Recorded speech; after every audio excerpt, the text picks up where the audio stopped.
Good evening. Didn't do any music to start off with because I know what it's like. It'll be all taken down and stuff, and I won't be able to use the content later. So I've avoided using music. Well, welcome. It's 8 o'clock on Friday evening. It's brew time. I've got my brew.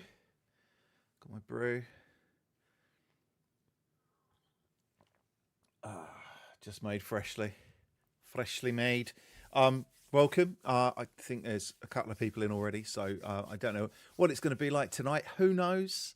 It's been a bit of a strange few weeks. I didn't get to do a live on at the end of December because it was Boxing Day and it kind of like family time and all that. So wanted to spend some time with, like going off to do a live stream would have been a bit rubbish. But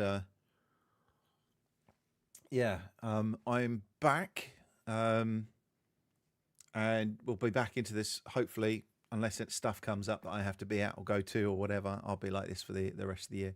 Hey, Treg, how are you doing? Nice to see you, mate. So we're back. What are we going to talk about tonight? Who knows?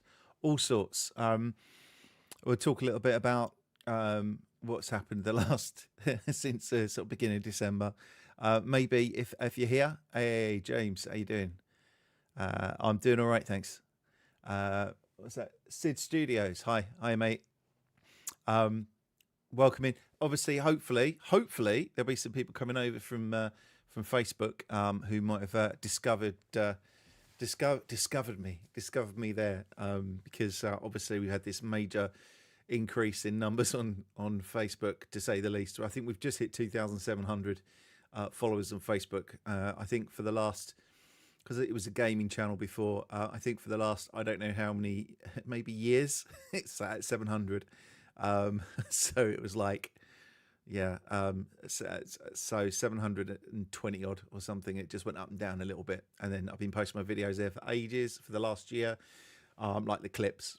And then all of a sudden we're at like, it just blew up, obviously, from the storm footage and some people, it just word got around. Facebook started pushing it a bit, and all of a sudden we're at 2,700 there.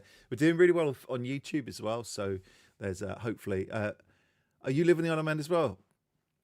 Cool. Whereabouts are you, if you don't mind me asking? You don't have to give me any specifics, no postcodes or addresses, first line of your address stuff. Just roughly whereabouts in the island are you, mate? YouTube's been doing great. Pretty steady, which is what I wanted anyway. Just kind of get that kind of steady kind of growth thing going on. Just 940 subs on YouTube, so that's good. We're heading towards the 1,000 mark, which was my aim, to get to 1,000 hopefully by the end of February. I think we'll probably do it before then, actually, but Onken, hey, nice. Not too far away then. Nothing's too far away on the sunny isle. You love Laxi? Oh, you watched the Laxi video, did you? Yeah, Laxi's good. Laxi's nice. I spoke kind of at a message from the people who run the shed, because they saw that they got clipped, and it's really nice. I love that I can kind of promote businesses on the island. I'm nobody. I genuinely mean that. I'm just local vicar here, but it's really cool to be able to have a platform where you can share some stuff. And there's places like, you'd be surprised, people who live on the island, who've lived on this island for years and years and years, who haven't been to places, haven't actually haven't discovered stuff, because you get so used to it, don't you? Your day-to-day work, your day-to-day life, your friends, your clubs you might belong to, whatever it is, you got family and stuff, and you kind of get into a bit of a routine. What I always say, you've got to be careful a groove doesn't become a rut, and that's what you've got to identify. Is it a groove or a rut you're in? Are you cruising along doing the things that you want to be doing, or are you stuck doing the things you're doing because you've just always done it?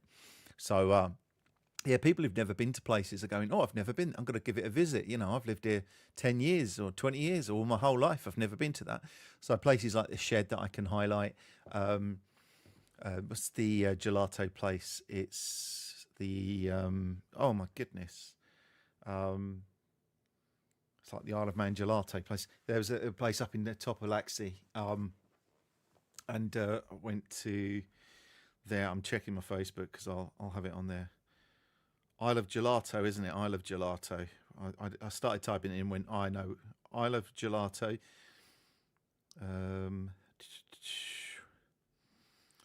We've got Isle of Gelato by the sea as well. But Isle of Gelato, so they've got a place in Castletown.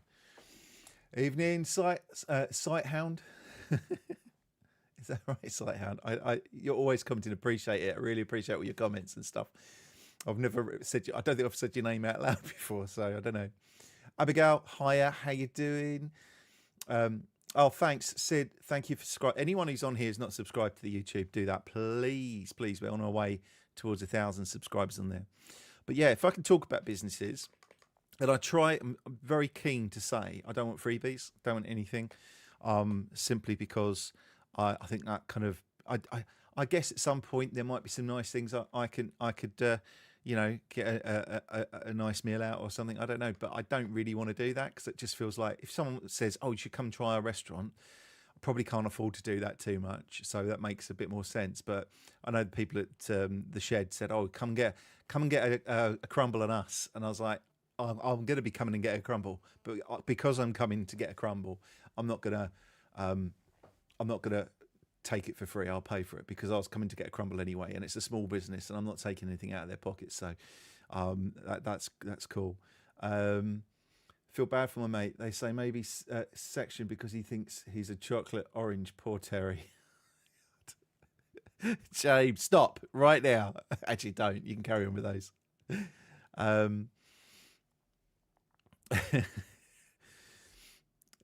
Yeah, no. So yeah, the Shed people, the Shed and the Crumble Shed, or was it Gelato Shed they call it? I think on Facebook, they do the crumbles as well, and they are like, come get a free one, and like that. But my wife's because we've liked that now. My wife's going, oh look, they've just advertised they're doing like a Black Forest crumble. It looks amazing. I'm such a boring person. I was like, apple crumble with custard. That'll do me. Hey Anthony, how you doing, buddy? Nice to hear from you. Greetings from sunny Colorado. Just packing. Are you really? Have we got any timescales yet? So Anthony, met with Anthony a little while back. Came over for a visit. He's looking to move over with his lovely wife, and they're going to be close to here. So I'm looking forward to many more cups of coffee at the Greens Cafe or wherever. Really looking forward to them joining us here in the sunny Isle. I said, what's your favourite place in the Isle of Man? I got a few. There's so hard. It is really hard because they're favourite places for different reasons. So best place, well, there's loads of good places for cake. So obviously I've got friends who run the Trade de l'Or. Trade de l'Or is a Manx Gaelic phrase, which means there's time enough. Trade de l'Or. I have to learn that when you come over here. I don't know when I'm going to get my time enough, but I always joke that it's much slower paced, and I go, I don't see that. I'm always busy. But that's great for cake. There's many good coffee places. The sound is stunning. It always looks fake to me when you're looking out of the car for man. Just ridiculous. But it's beautiful down at the Sand, and I had breakfast there the other day with my wife last Saturday, I think it was, and that was just delicious breakfast, all local produce, and with the most ridiculously amazing view and a lovely flat white as well. Always checking out my flat whites. Where else? Love some of the beaches, some of the little less known or less visited. They're not less known. So Fleshick Bay is nice. I like to go to Niarbel, but walk along to Trevane, which is White Beach. That's a really good spot because lots of people don't bother walking that far, so you tend to get it to yourself quite a lot. And I love South Burrell Plantation. Lost a lot of it in the storms, but if you go as you go into the plantation from the main car park, you can turn left. There is actually a car park down the other end. I can't remember what it's called now. There's a car park. You can come off a little bit earlier, but if you get down to that part of the plantation, it's still standing, and it's got that kind of eerie quiet. Although a lot of that is probably not a good thing. It's probably because all those pine trees have killed everything else below it, so there's not much other life there. But it's really kind of beautiful and peaceful and calm. Man, there's loads of places. I mean, Victory Cafe's great. Cottage Coffee at South Burrell's great for grabbing a cuppa. Um, I love where I live. So Castletown's just an amazing little town, and walking along to Scarlet Point as well. Just dramatic, rocky front. It's just crazy. 3 to 5 months, all paperwork in. Oh man, I'm excited. I'm excited to have you back over here. We got on great. That just have another person moving over here who we can head out for. So I've got an excuse to go out for coffee again. Um, have I done a videos at Ballaglass? Not yet. Not done Ballaglass Glen yet. I keep it's on my list. It nearly happened the other day. Just the way the weather was. Now I'm not worried about weather getting wet and muddy and things like that particularly, but there's also a little bit of risk with some of the muddier paths and stuff. You have to be a little. It's like going Doonglen. Doonglen's lovely. I've done a video there, but it's probably pretty treacherous underfoot when it's really wet. So, but that's definitely somewhere I'd like to go to. That's on the list of stuff. That's pretty high up on the list. Coffee Craft for cake just down the road. Yeah, I like Coffee Craft. I like coffee. I don't go in as much because it's right on my doorstep, and we got a few. So, I tend to kind of potter between different ones. The Coffee Craft. I haven't been to the vintage tea rooms for a long time. It's not always open when I'm about early in the morning. I think it opens at 10. It's not always open when I'm there. If I'm out early, which when I usually grab a coffee. Jenny's, just Jenny's cake shop in the square. There's a place called the Square in Castletown Square, and that's really good for coffee and cake. And I grab a coffee there sometimes. Stanley's, the new one, really nice. Breakfast at Stanley's is great. Or they do like a brunch, and we've got the Earl of Derby now, and they do great coffee. And there's so many places. If you like that kind of coffee culture, restaurants, cafes, coffee, it's a pretty good place. Castletown. There's quite a few, and in the summer it can't be beat. Really, they usually have like this caravan thing that does beer as well. If you want to sit in the square and have yourself a draft beer, they've got Fox and it's not the Fox and Hound, it's the Fox and Fox and is it? I can't remember now, but that's like a little kind of caravan thing, and have a big screen sometimes in the square. It's great. It's really hard to choose. Sometimes, like I said, I mean, gee, you could list 50 places probably easily. I love Laxey Beach. I've been Laxey Beach in the summer, is amazing. Gancy Bay for the views. Gancy, going around. I haven't done enough of the north of the island, so I'm talking about a lot of southern places at the moment. But I love Ramsey. You know, I love Ramsey. Always love a walk around Ramsey. That's smashing. Stony Mountain Plantation, often overlooked, across the road from South Burrell, the island's largest plantation. Okay, all right, fair enough. Treg, I'll have a look at that. Treg's are he's got all the knowledge of the island. He's always popping onto the videos and dropping comments about certain things and places and stuff that he can give us some background history on, and knows so much about it. It's really helpful. Oh, I love it when I see Sid's done a message retracted. it's a what did he say? I don't know. But yeah, Fox and Finn is the little kind of caravan-y thing. Hello, Blue and Two, how you doing? Hope you're okay, buddy. A lot going on there, but Blue and Two. But thinking of you, mate.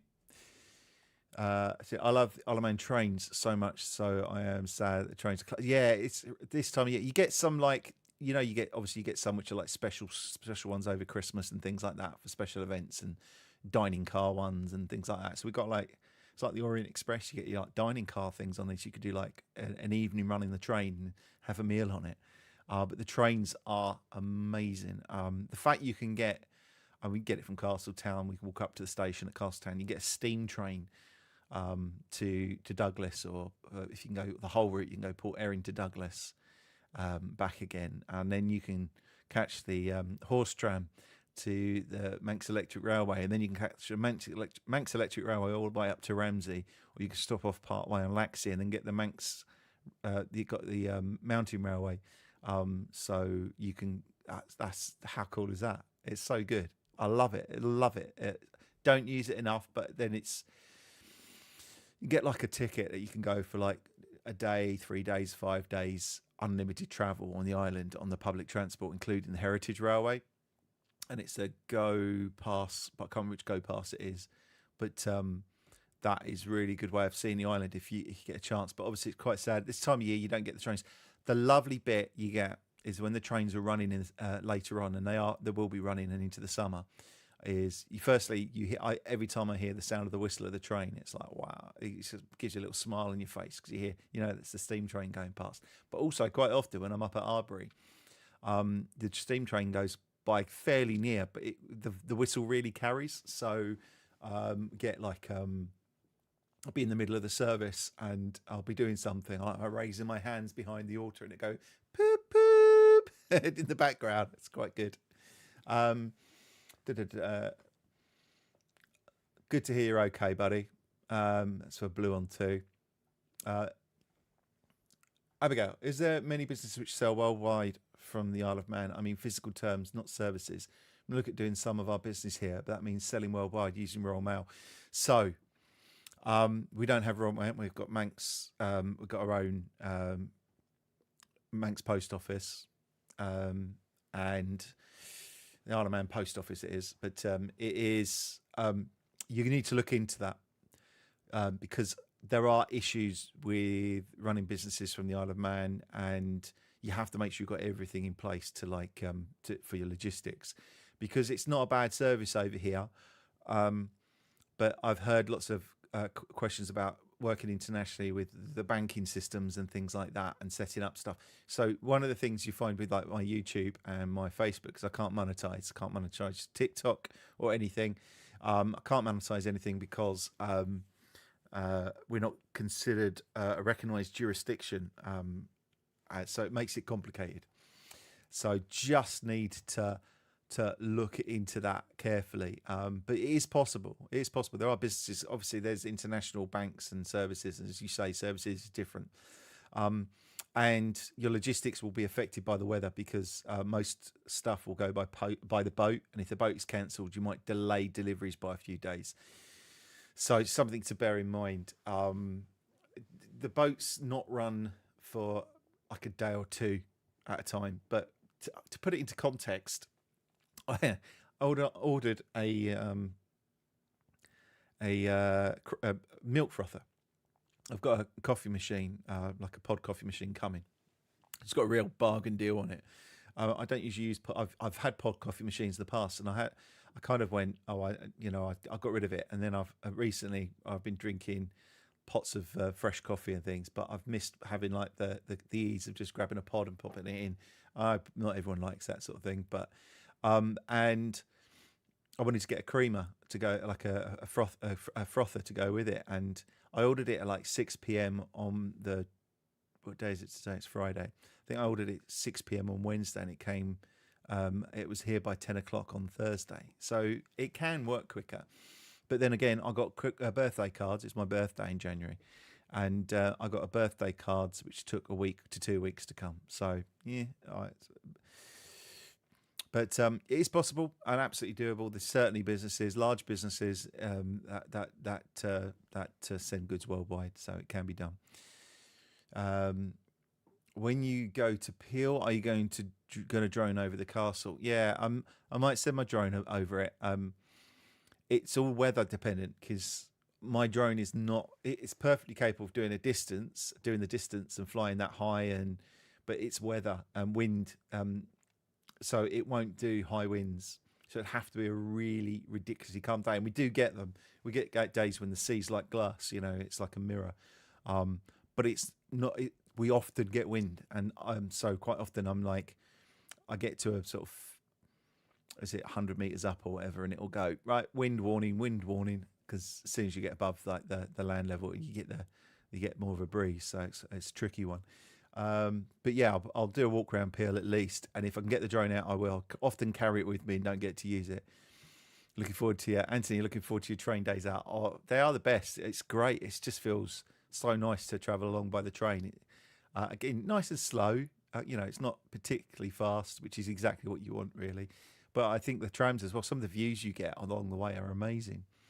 My my YouTube channel is about trains. So if it wants to see cool train clips, some of my shorts are good. Excellent, nice. So always, if you've got someone who's a YouTube creator on here and you're interested in trains, doesn't matter if you pop away for a second, go and give Sid Studios a sub as well, and then you can have a look at some of his train clips if you're interested. Thanks. Some of Abigail. Thanks. Some of our business will remain in the UK, but we want to do some in the Isle of Man. I want to visit in March. Come over. That's the best thing to do, is come and visit. Speak to businesses. There's actually really good business networking over here. So there's a Business Institute thing, Guild of Businesses or whatever, and there's loads of networking events over here. So if you're a small business coming over or a big business coming over, there's big networking events they do all the time. They're always trying to promote business over here. So there's loads of stuff like that you can do. So definitely come over, have a visit. If you can get to one of the business networking events, then do that. There's usually like I can't remember what it's called. There's basically various Isle of Man departments for all sorts, but you'll probably be able to find them and get networking with them. And there's people who have businesses that, because it works. I mean, we've got a salt company who they just down the road they dry sea salt to make pure sea salt plus other stuff that they send mix with other bits and bobs. You can get salt with rosemary in it. You can get we've got furikake, which is like a Japanese kind of mix of sesame and other bits and bobs and chilies and things, and we use that all the time. It's just so good, and they're in like department stores and places in the UK. That was at the beginning of the year they announced that. They do like a caramel as well, I think, which is ridiculous. Hi Louise, how you doing? I know. Hope you're doing okay, mate. Let's pray things all get sorted out. James, did you have a great birthday? I don't celebrate my birthday particularly. Long story. No one wants to hear it. But I don't generally celebrate my birthday. So I really, really kind of say to people, no, don't want anything. Don't get me anything. I'm not interested. I just want to kind of get through my birthday and get out the other side and not worry about it. My wife did it perfectly this year. She was amazing. And she kind of didn't make too much of a deal, but did some nice things for me, cooked dinner and that sort of thing. It was a Sunday. So one of my congregations had found out and all sung me happy birthday, which was lovely.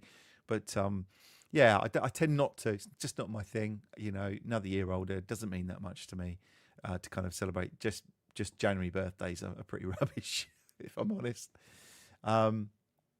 There is for YouTuber in my family, me, my dad, my brother, my granddad. Oh, right. Okay, cool. So everyone's on the YouTube. That's good. It's good. It's fun. It's a really good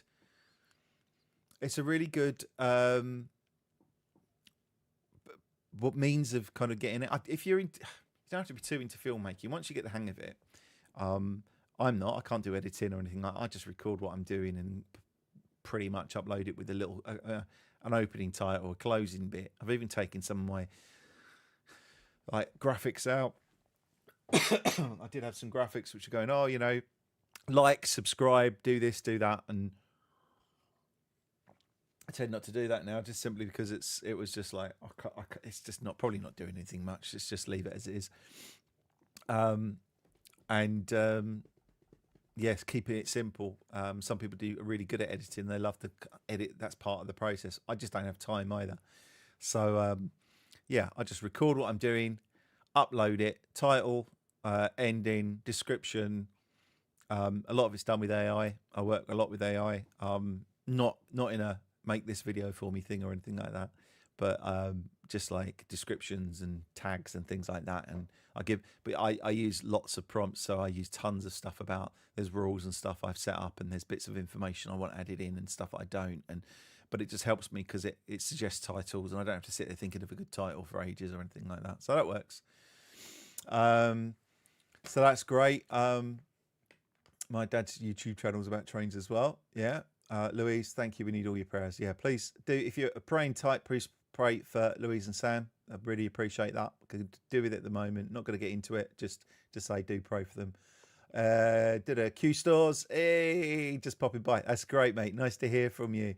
So Q Stores is in Douglas. Always say this, always recommend it to people. Hopefully Ron's been around to get his boots. I told him to come around and get boots from you. There's so Q Stores does a lot of army surplus stuff. Notice they had some nice government jackets. Not government jackets, sounds posh. But he picks up loads of really good gear. So if you're looking to get outdoors like me and you want to pick up some gear from anything from stoves, I picked up my Mora knife from Q Stores as well. If you want to get some really decent boots for marching around the island, to clothing, camping gear, sleeping bags, all the rest of it, go pop to Q Stores.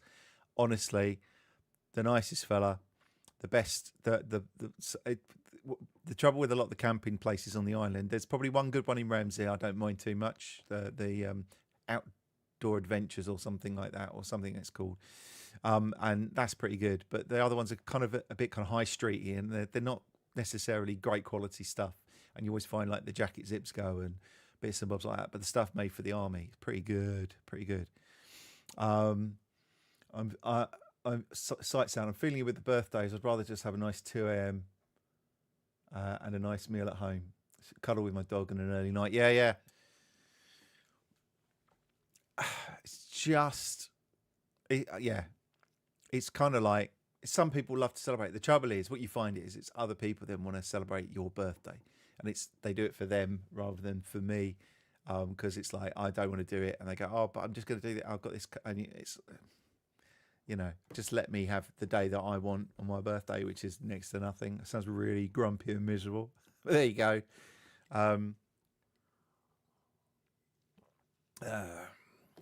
So 100% agree. Manx Radio is good enough Friday. I enjoy finding out the news and politics going on. Yeah. So I did a lot of listening. So apart from YouTube, when I was moving over here, YouTube was really helpful for clips and videos and people visiting certain places, and there's some pretty good information out there. I think Amadeus, is it Amadeus IM? There's I think that's what he calls it now.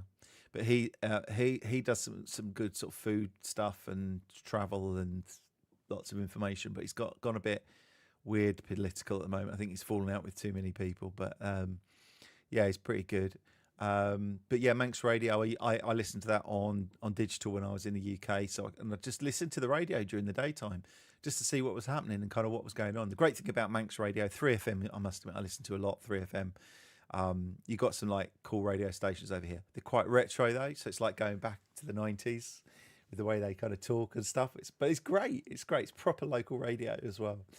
Like adverts as well. What are the adverts we got at the moment? I can't remember. But really cheesy adverts with jingles. My dad's channel is called Manx Steam. I'm pretty sure. Manx Steam. Okay, there's one called Manx Steam as well. I was just wondering, does anybody know if there are any people that do farming videos on YouTube on the Isle of Man? Let's find you a couple of things. So I don't know if he's on YouTube. I'll have a look. So you can find out a bit more about some of that stuff through Percy Hampton. Let me see if I can find them on YouTube, because I know...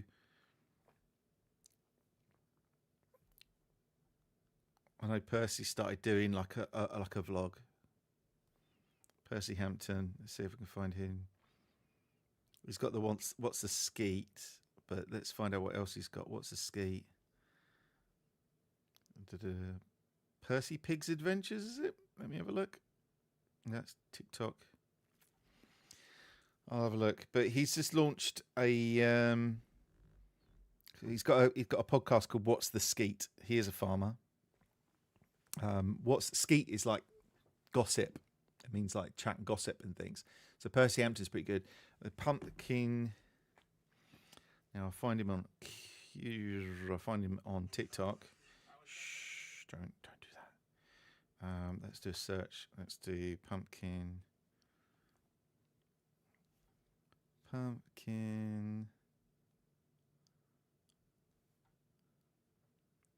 don't know if he's on YouTube. So the Pumpkin Field IOM. Let's see if he's on YouTube. The Pumpkin Field IOM is a guy who runs a big pumpkin fields, basically.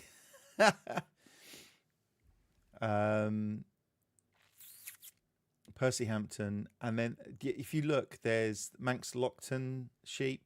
I'll probably pronounce that wrong. Please don't complain about my pronunciation tonight, please. I can't handle it. Everyone moaning about my accent on the comments, on here, but on Facebook definitely. But yeah, so Percy Hampton, the Pumpkinfield IOM, and Manx Lockton, and there's a few though. Who do they're on various things. Facebook, you'll find a lot of people on Facebook over here. Just the age group and the sort of demographics a bit more for it. So I was wondering, does anyone know? But yeah, you'll find lots because lots of farming that goes on. So DHL operates in the Isle of Man, offering both international UK express courier services with a physical department located at Braddon. Managed by G4S. Yeah, there are definitely like logistic options over here without a doubt.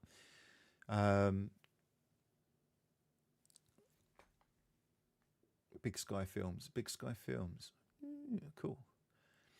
Thanks for the plug. Kind words, it's much appreciated. Is that what? No, it's not one of yours. I didn't pick it up from you. Where did I put? I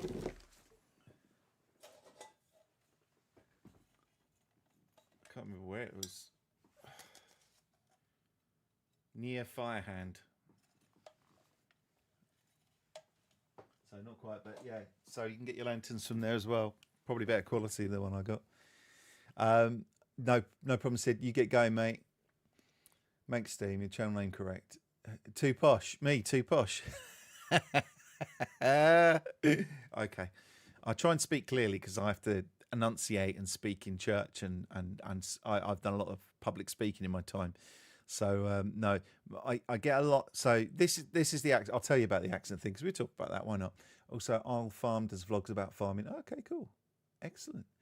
So the accent thing and the pronunciation of place names. I did a little, not a rant really. I was just trying to like warn people because I was getting too many times it were people just coming in and saying I spelt a name wrong, or I'd pronounced the name wrong. Because there's a bit of like it's Castletown, it's Laxey and stuff like that rather than Laxey or Castletown. Ballabeg and Maloo, and because Maloo came up because it auto captions, it spelled it Malaeeux or something like it was French, and things like that. And the thing is, the auto captions, I don't go through and edit all the auto captions. These are clips that are made by AI, and I just don't have time to look through. 3 clips a day. Often I put them on for a week. So you've got at least 21 clips. Then probably for a week, I'll put 1 clip a day from that same video. So that makes it 28 clips. And going through 28 clips, it could be a minute. So before you know it, it's like 2-3 hours work. It really adds up. So it just wasn't worth it.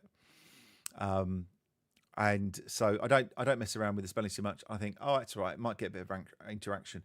But it started to be the same people over and over again correcting it. You spelt that wrong. And I'd go, yes, it's AI captions. And then go, oh, you spelt that wrong. Yes, it's AI captions. And then there was a couple of people who were just like, you're saying this wrong, you're saying that wrong, you're saying this wrong, you're saying that wrong. It's like, right, firstly, like Castletown. Let me give you an example. Castletown. So they go, it's Castletown. I'm going, it's Castletown. It's fine.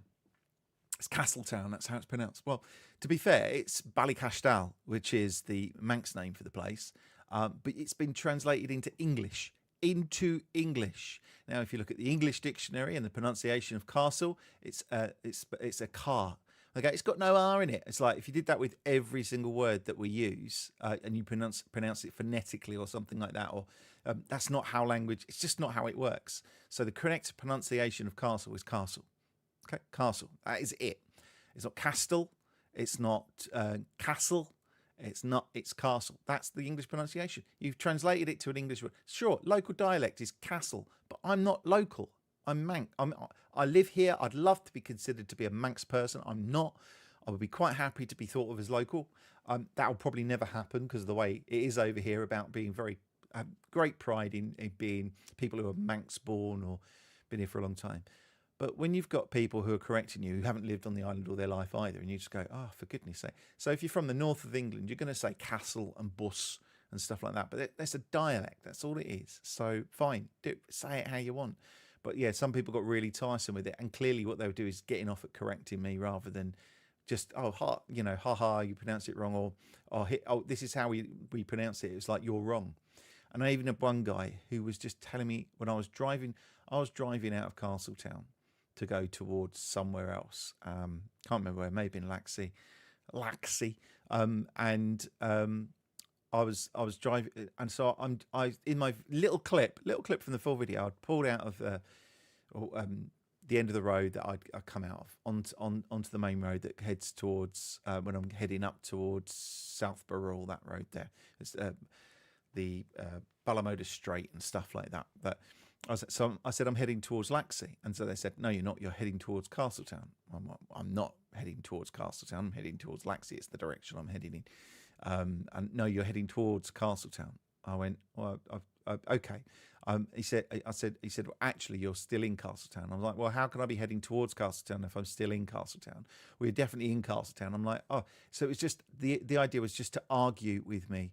I know going towards somewhere is. I could have said I was going towards Ramsey. I could be pulling out of my driveway and said I'm heading towards somewhere because that's the direction that's the place I'm going to. That's my destination. But some people just want to argue. So I just went, no, okay. A lot of people advise. I was interacting with a lot of the trolls and stuff like that. And a couple of really wise people just went, don't bother, Simon. It's not worth it. And they're right. Absolutely isn't. So I went, stuff it. They're going to get blocked. But I thought before I start blocking people and banning people, I'm muting people. YouTube's great for muting people because they don't even know they've been muted. They just disappear. But they can still comment and don't know what's going on. So I just started blocking and muting a few people just to make my life a little bit more pleasant. Because obviously with suddenly having 2,700 people watching your clips, some of my clips getting into the thousands, I was getting a fair few comments, and amongst that, tiny proportion of people who just want to laugh at you or ridicule you or make nasty comments. So I thought, no, you're right, get rid of it. So, but posh is a funny one because I'll tell you where the accent thing comes from. What really wound me up when I went to training at I will catch up with the comments in a bit. When I went to train at theological college, I really noticed that kind of the middle and upper classes, or upper middle, I would say, upper middle and upper classes, who were really rude about the way I spoke. So in some places I've worked, I could be the poshest person there, and they'd go, "Oh, you speak," because I've learned to speak clearly when I want to. So when I'm talking in the front of church or giving a sermon, I will speak very clearly, but I've still got a bit of an accent. But when I'm relaxed, it's like, all right, mate, how's it going? Kind of that kind of thing. So there was these posh people at college who would sit there and go, "Oh, all right, mate, apples and pears," all that kind of, and making me out to be a Cockney. I'm like I'm from Kent. I'm not Cockney. You have to be born in the sound of Bow Bells to be a proper Cockney. I'm not. My family's from London. I just speak with that sort of Kent, Chatham, London accent kind of mix, same as Essex people, that sort of thing. That's all it was. But they really ridiculed, like not really. It wasn't like all the time, but they would thought it was funny to take the mickey out of my accent, and I thought that was really kind of. That's not good for trainee vicars, priests to be looking down. It was very condescending and very looking down the nose. So because they were so fancy and posh, but actually a lot of it was put on as well. I'll say that much. What was it like to get a doctor or dentist on the island? It's tough to get an NHS dentist. It's tough here. Private, you're gonna go private, Abigail. It's really bad here for dentists. There's a real need. There's problems with contracts, so it's getting people over here who want to open up a dentist. I mean, one of my congregations is like an orthodontist, like a specialist, and she has no problem getting business. But you are looking at private. Doctors wise, I think as always, it varies from surgery to surgery. Castletown, amazing. Castletown Medical Centre, easy to get an appointment. You can get an appointment within a day or two. It's easy to get in there and to be registered, and the services. And I think Noble's Hospital is superb as well. And lots of people disagree who live on the island, but it's probably because they've not experienced living in somewhere where it's a bit tougher to get an appointment. There's so many places like that. So many places where it's really bad in the UK. And I've been there as well. I've been at the GP where you've been waiting 2 weeks to get an appointment. You might as well just wait to get better. and they're not even very good GPs, to be fair. And Castletown Medical Centre is superb. Some people seem to struggle a bit to get into their doctors, but I still say it's better than the UK. Dentist-wise, though, you're looking to go private, really. So you can get on the list, but I think the waiting list for dentists for to go on the like Manx Care waiting list is years. I mean, like 5 years, something stupid like that. Scones and scones. I always say, Abigail, I always say scones is scones, because otherwise the joke doesn't work. Because what's the fastest cake in the world? Scone. If it's scone, it doesn't work, so it has to be scone. Good job about pausing the speed limit signs. Pausing the speed. Oh, yeah. Well, there's a whole big government shake-up, isn't there? Yeah.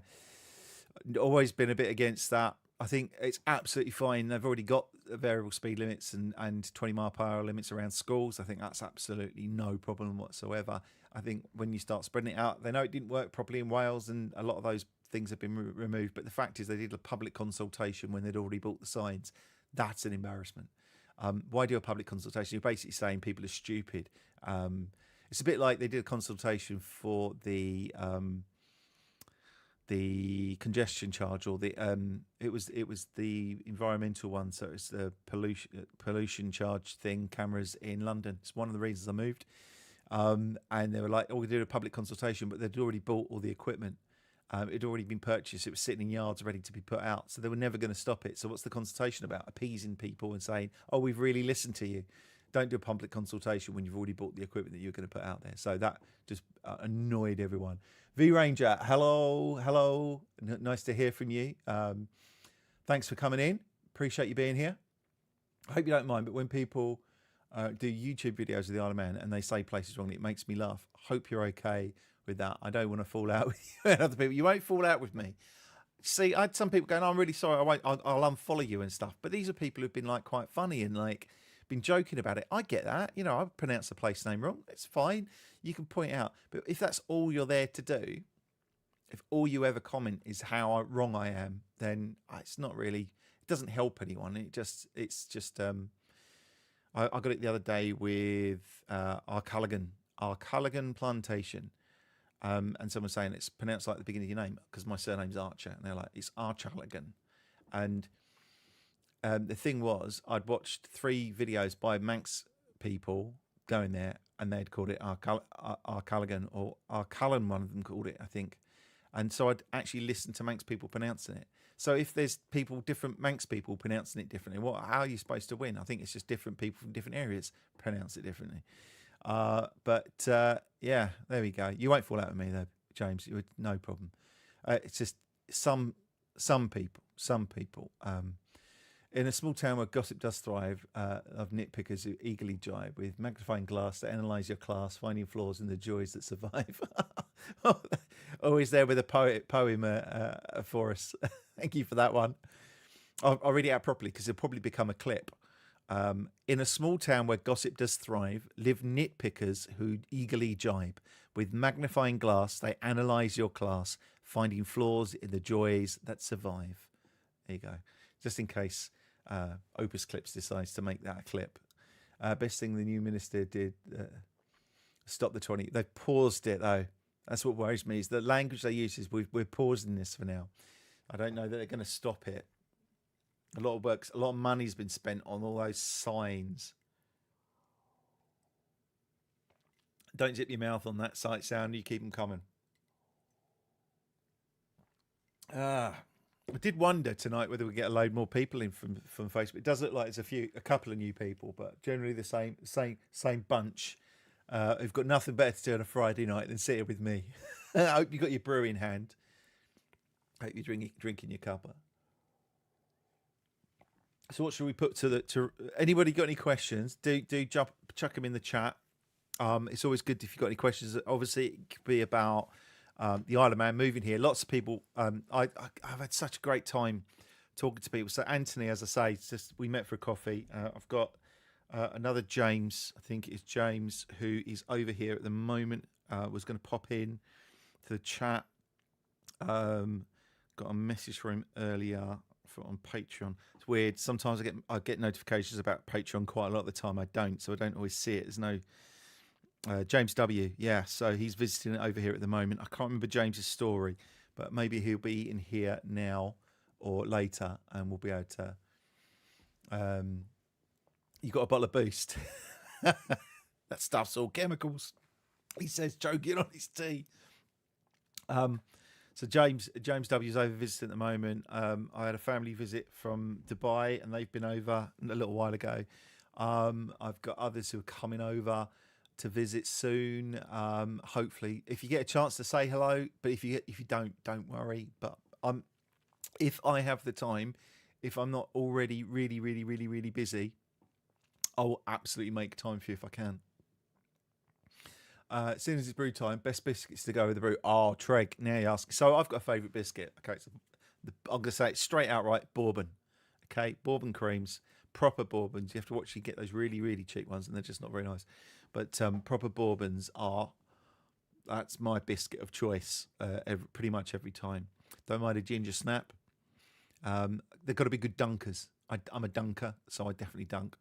Anyone who says rich tea needs to be flogged. Because it just doesn't, it's not even a biscuit, it's barely anything, and they're no good for dunking. They're called rich tea, and you can't put them in your tea because they just fall apart. Is there anything else biscuit wise that's pretty good? V Ranger, my first time here. I'm visiting on Manny March. Hey, nice. Are you visiting for just a visit, just like a little holiday, a little trip to the island?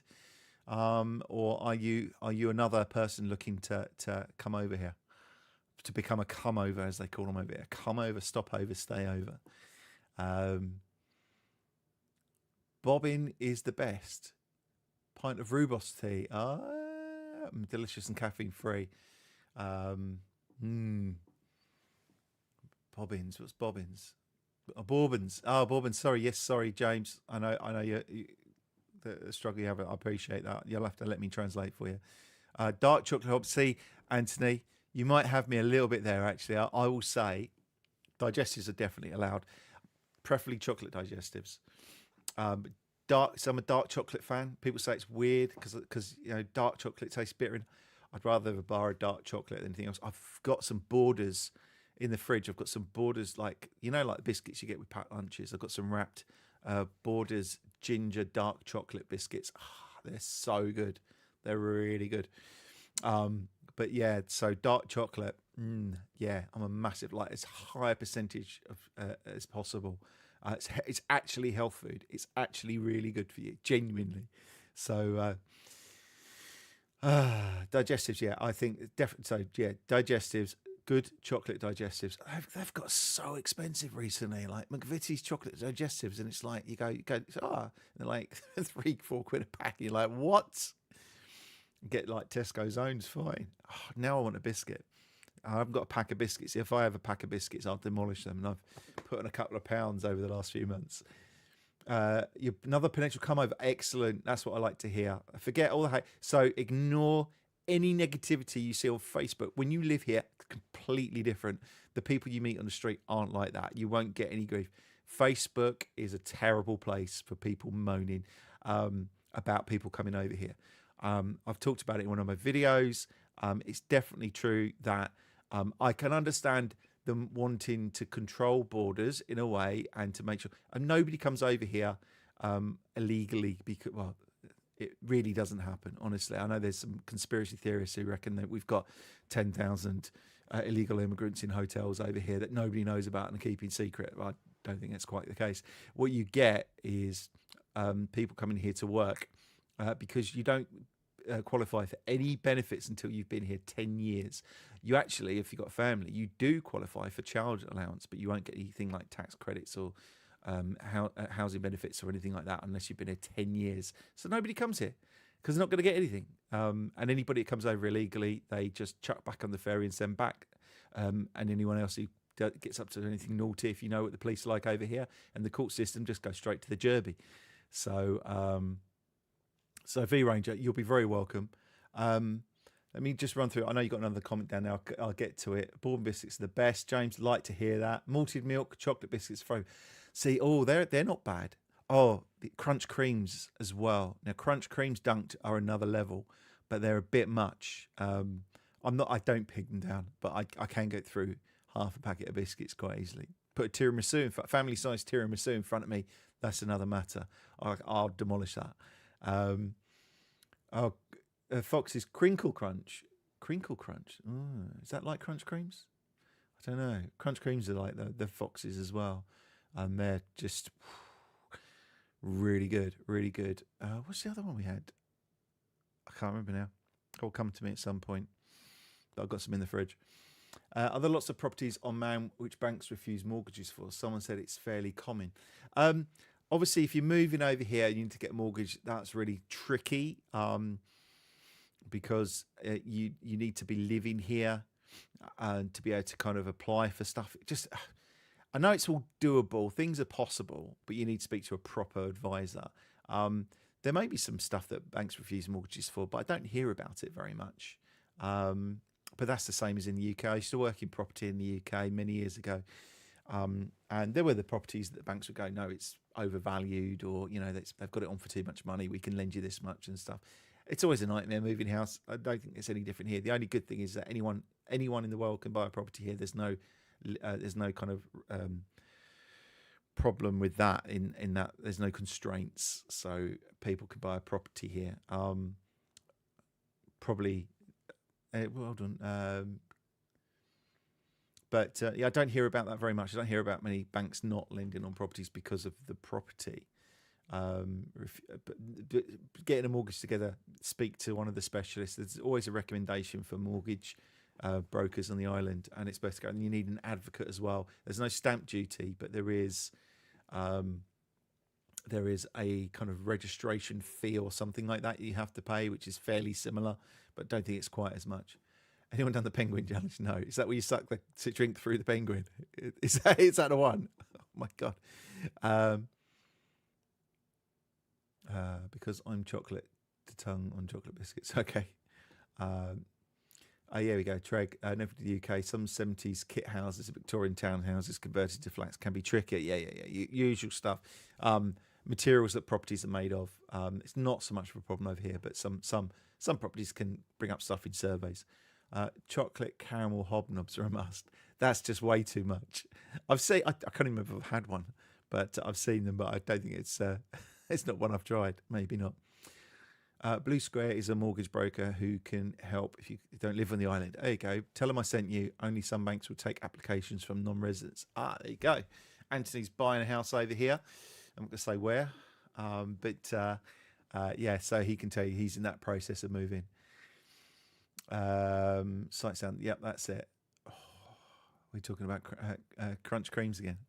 The fee, like 1%, if it's your only property. It's just not too bad, and you'll live in it. Yeah. So it's the fee. It's like 1% is not a lot. Better than the UK.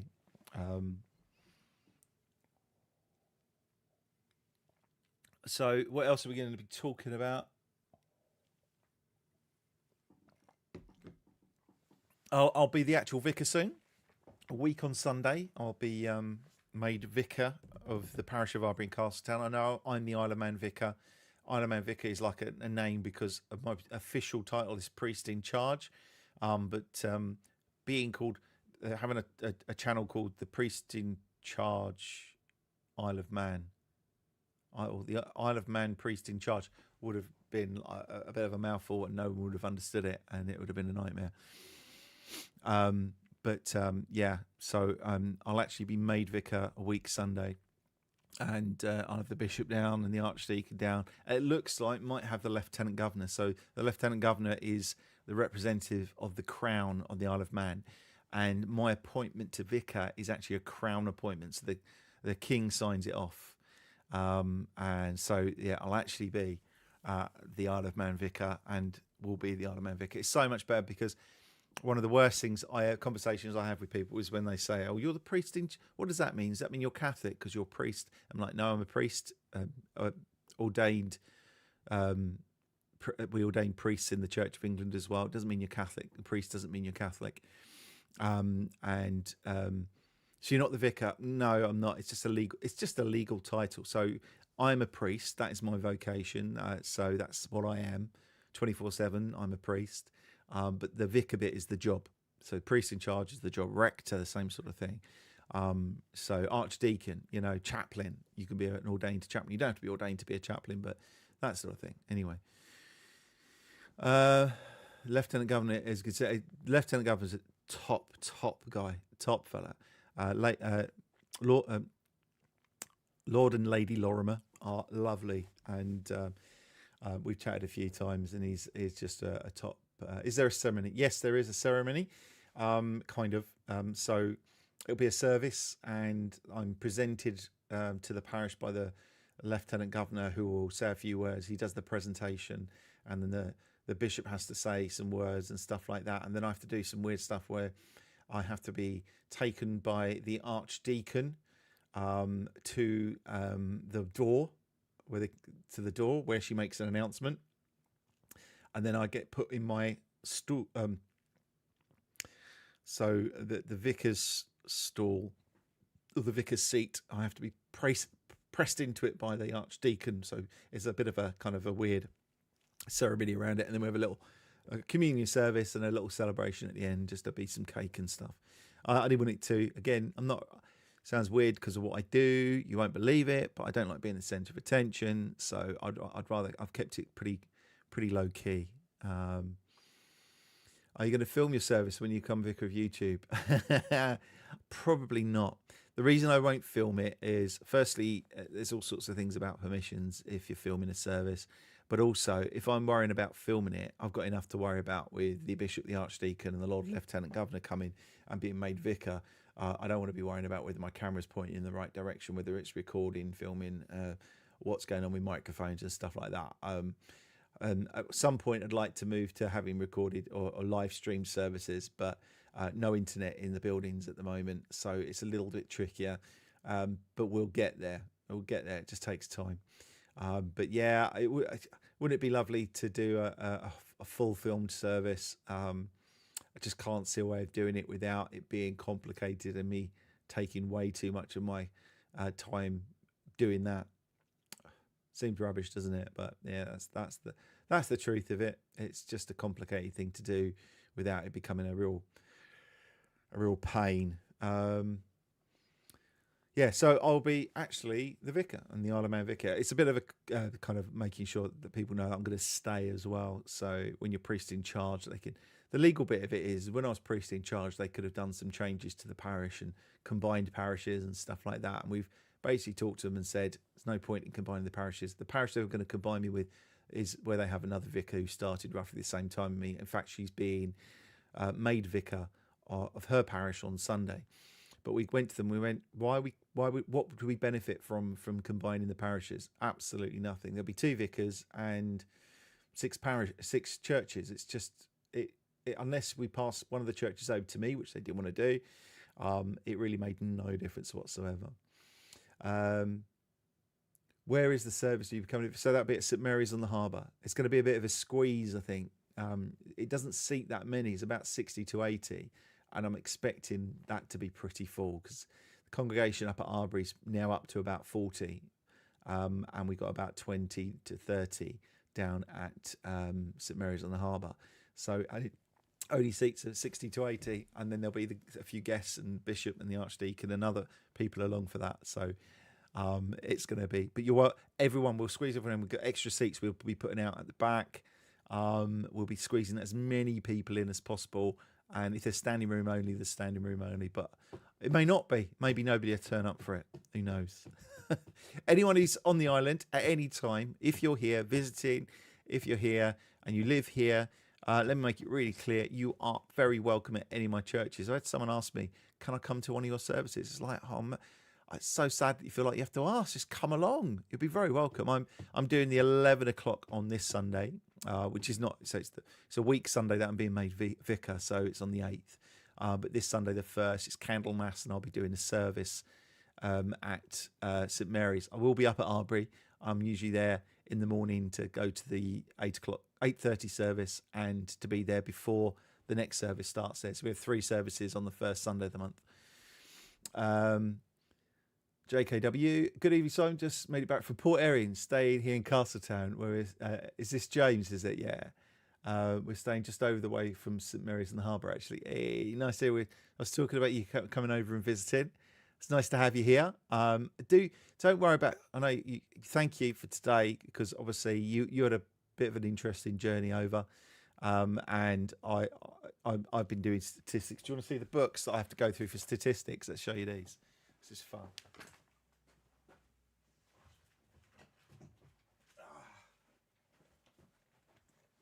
That's all my books for the registers and stuff for the churches. So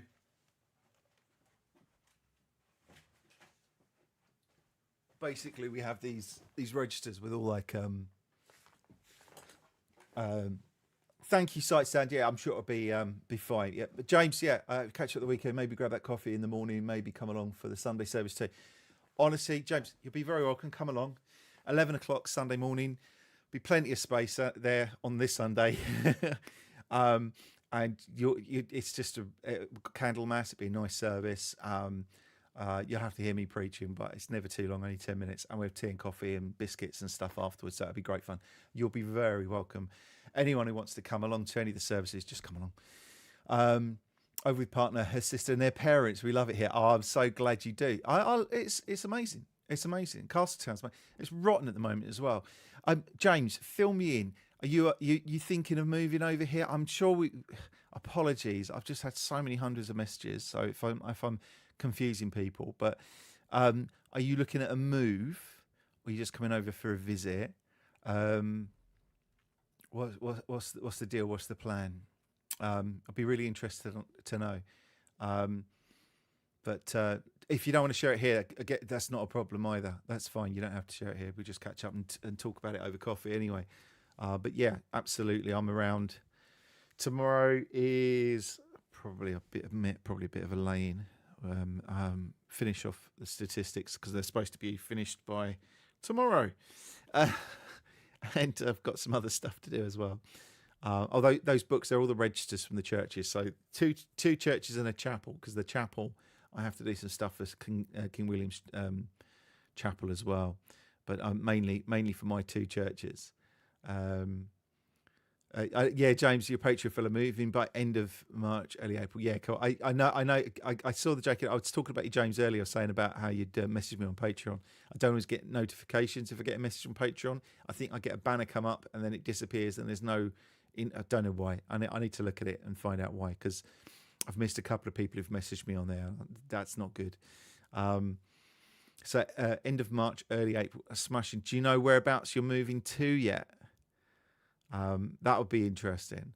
You mentioned you went to theological college. I had to Google what that was, but also that you worked in non-church jobs. I'm always curious how members of clergy end up in their profession. Do you want to do this? Do you want to do the story? Do you want to do how I ended up being a vicar? Is that really what you want to? I'll tell you what we got in here. We got about 19 people watching at the moment. Hands up who wants to hear how I became a vicar. Who wants to hear the testimony of and the story of how I became a vicar? Because it's a little bit long. It's not long, don't worry. But I've had to tell this. So during my selection process, interviews, you won't believe how long it takes, and how many interviews you have. Yes, James. Okay. Treg, James. I did a viewing today. Another one, 2 on Monday. Smashing, James. Excellent. Hopefully down my way. All these people. I've got a guy who's moving over. Lovely gent, and he's like, oh yeah, and he's got a place further up north the island. And I'm like, oh, it's so beautiful where he's moving to though. Really beautiful. But I was like, I wanted him to be down here. He came to one of my services as well. Oh yes. Oh okay. Right. Fair enough. I think we got enough votes already.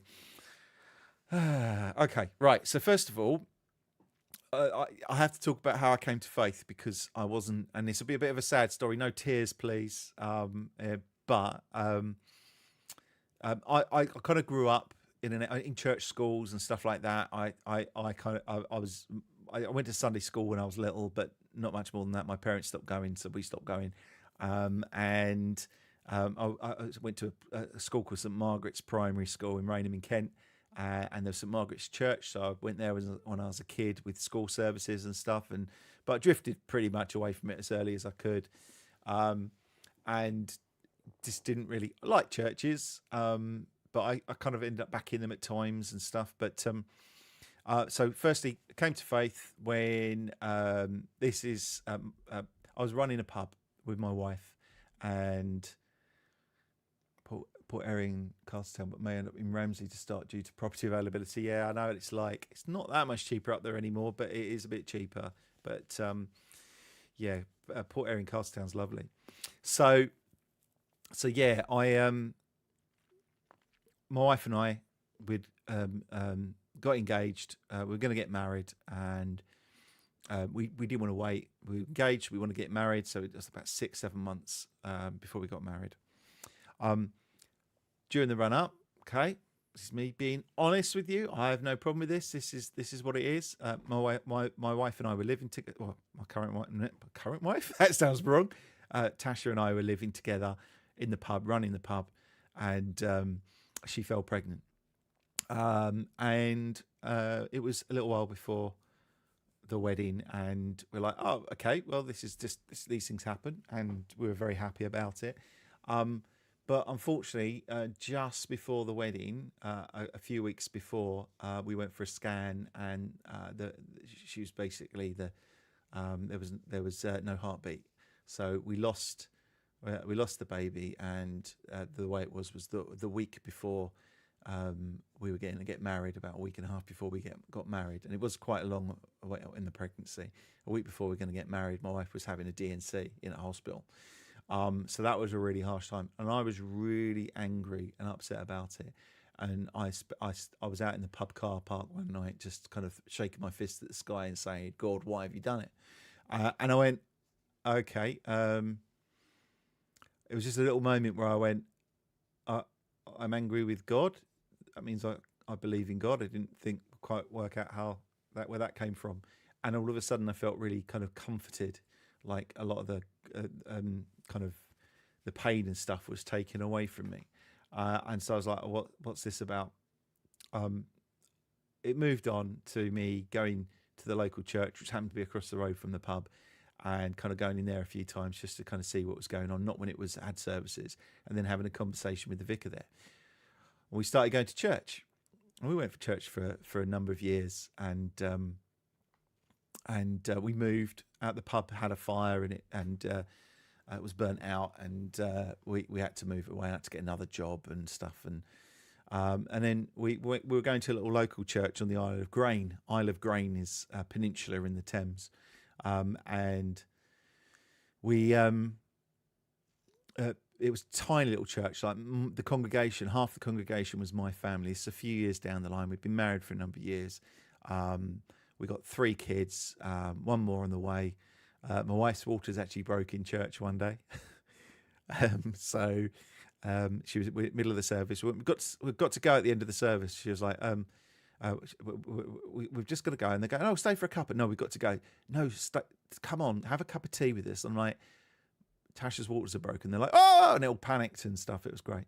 So my water's broken. My wife's water's broke in church. But yeah, I used to do loads here because it's such a small congregation. We were like half of it.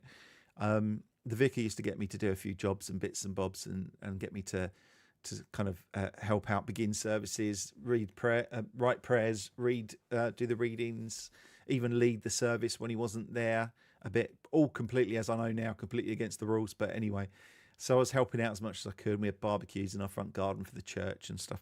And one day I was leading the service at the beginning, and the vicar turned up, and then I did the readings and the prayers and stuff like that.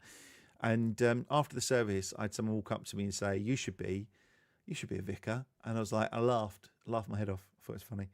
Then someone else walked up to me a little bit later, as we were having our teas and biscuits, and said, "You know what? You should be up there. You should be leading services." You ever thought? I was like, "No, you've been talking to so and so." No.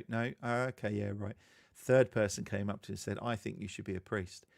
And I just went, okay, that's really weird. 3 people had approached me about becoming a priest. I didn't sleep for 3 days I genuinely didn't sleep for 3 days. I just had my Bible open. I was flicking through pages randomly, like this kind of like, give me some inspiration here. Then I spent days Googling why I couldn't become a priest. And every time I Google, so I like searched on the internet, I went, oh, I'm too old. No, you can become a priest up to, I've not got the education. No, you can still go away and do your training. Oh, I've got a family. Oh no, priests with people become priests who've got families who are married, and all this. I can't afford it. I've got to support this. But I know you get a stipend that supports you. And I couldn't. So I end up just sending an email to the Diocese of Rochester, just randomly saying, because at that point as well, I think the vicar was someone who's covering, and we didn't actually have our own vicar. And I just wrote to the diocese and just went, I think God wants me to be a priest. What do I do now? And the lovely guy called Canon Gordon Oliver sent me an email back and said, why don't we have a cup of coffee and talk about it? Come and visit me. So I went and visited him, and he chatted to me about it. And some of the rest of the process. So it was like, you need to do this, you need to do that. And I did some studies and I did some bits and bobs. And then it came to, I kind of dragged my feet for a number of years. So it got to my sort of late 30s. And I went, okay, I've really got to get my backside into gear, but I hadn't done it. And I went to some event at the cathedral, and at the end of the event, I just sat there in my chair and just kind of sitting there praying and looking up at the altar and stuff. And as I got up to go, this guy comes up and blocks my way along the kind of the row of chairs, and I was like, what's he want? And he just looked at me. He was a priest, and he looked at me and he just went, why are you here? And I went, oh, well, just came for this event. No, why are you here? I said, well, because I think I still think I might become a priest. And this had taken 4 or 5 years. And he went, right, well, we need to get you moving on it then, don't we, really? And he helped me. So this a guy called Canon Chris Dench, Reverend Canon Chris Dench, who's a good guy, a good buddy of mine. And he just went, he helped me get moving on the whole process. And it still takes another 2 years after you really start it properly. You have 3 different like pastoral advisors or something like that. They can't remember what they called them now, ADDOs or whatever. They interview you 3 times each. So that's 9 interviews. And then you go away for a 3-day assessment, which is literally you'll be in assessment from the moment you wake up to the moment you go to bed, all the way through with interviews for 3 days, absolutely mentally and emotionally exhausting. And then you either get recommended for training or you don't. And I got recommended for training. So I got sent away to theological college. I studied at a place called Cuddesdon, Ripon College, Cuddesdon, in Oxford. And I trained in Oxford. I did 2 years there, residential, with the whole family moving with me into a flat at the college. And it was like living in Hogwarts. And then I became a curate in southeast London, Greater London really, but that sort of way, and a place called Erith. So there's my curacy there, which is another 3 years of sort of training, finishing off my degree, and I ended up running the place because the vicar left. That's another story. And then I had my first incumbency in Belvedere, did that for about 3 years, and then all sorts of reasons, looked for another post, fell in love with the Isle of Man when I visited and came here.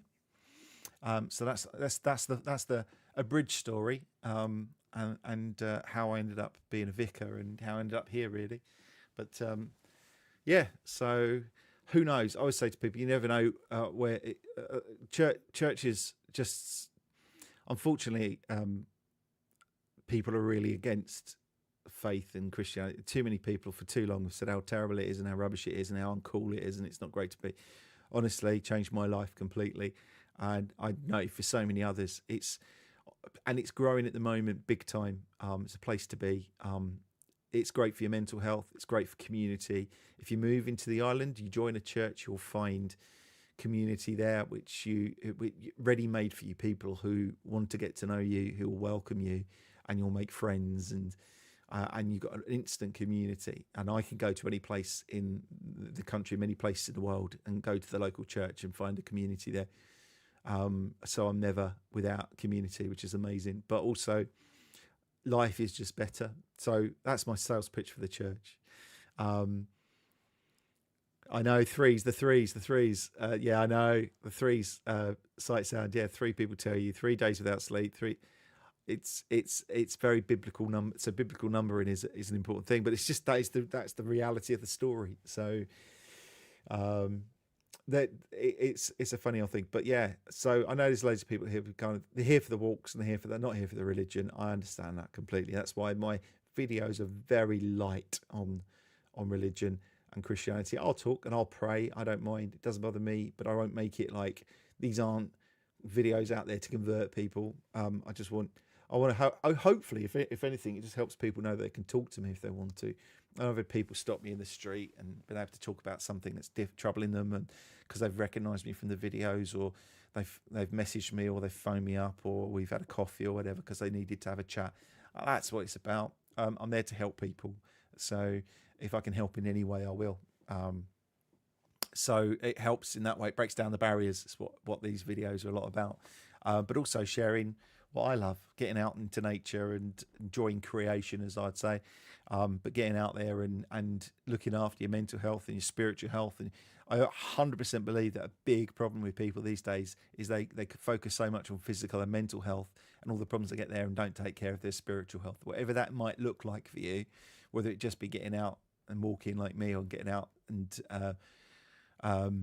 being amongst beauty and nature and whatever you can do, or whether it's meditating, if meditating is your thing, or the spiritual side of ourselves needs to be looked after as well. And once you get those 3 things sorted out, emotional health as well, I know, but if you can sort out your physical, spiritual and mental health, then you're in a good place. So and it's statistically true, there's plenty of studies on it. If you go to church, your mental health improves, and generally people who go to church are happier, healthier, physically healthier, mentally healthier.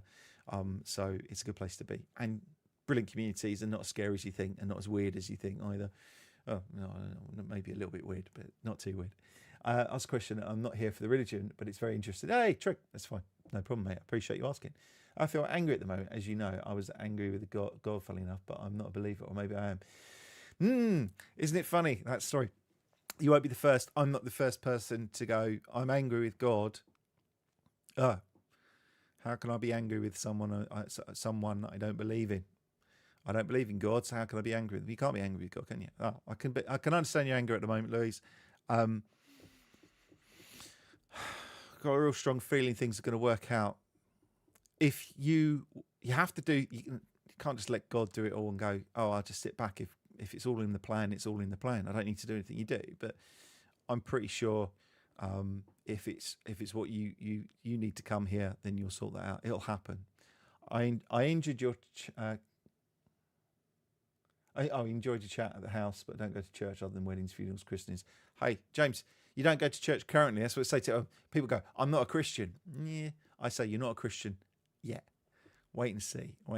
You never know what God's got in store for you. I didn't. I was when I sort of said, why did you want to become a priest? And I remember because I've done TV and radio stuff, and I got asked that question a few times, and I got asked. So I said, what made you want to become a priest? And I go, I didn't. I genuinely didn't. Not that I don't want to be now, but it was like I didn't. I was looking for ways that I wouldn't have to do this. But when God calls you, and here I am now. Wanted to be here. Some freedom, fresh air, happier, calmer community from what we've experienced. So yeah, it's loads of freedom, load of fresh air. No, I mean it's blowing at you at 60 miles an hour sometimes, but plenty of fresh air. Lovely communities. I mean, this time of year, if you've walked around the square of an evening or even late in the afternoon, you'll see how peaceful and quiet it is. It's not there's nobody about. People around. You'll still go around the bars and the pubs and the restaurants of an evening, and they're still full. They've still got loads of people going out and doing stuff. It's just a very kind of quiet place. The quietness of the place is unbelievable. And you're right by the harbour there where you're staying, aren't you? But honestly, it's so peaceful. I'd love to see a video of you down Fleshwick Beach. So I've got one. If you go back on my videos, the full-length videos, I've got one down at Fleshwick where I've just stopped off, done a little drone flight, made a brew as I do. I think I've taken my all-wheel drive down there, but Fleshwick's lovely. Love the beach down there. I will be back. Definitely go back, but I kind of trying to see other places, because do people want to see videos of me going to the same place over and over again? I suppose different seasons and stuff. I've been christened and confirmed when I was a baby and a teenager, James. People go through that. They go through there's a joke, isn't it? There's a joke. Someone was talking about it. We're talking about bats in churches. Bats can be a bit of a problem for churches because they're quite happy to go into the churches, not happy about leaving, and they kind of leave mess over everything. You end up having to cover everything in plastic, like the altar and stuff, because otherwise it gets covered in muck. I think it can be really messy. But bats in your belfry and all that. But there's a joke about bats that says if you want to get rid of bats out of the church, confirm them. Because the joke is that when anyone gets confirmed in the church, quite often they don't come back. After a while, that's the people they end up leaving.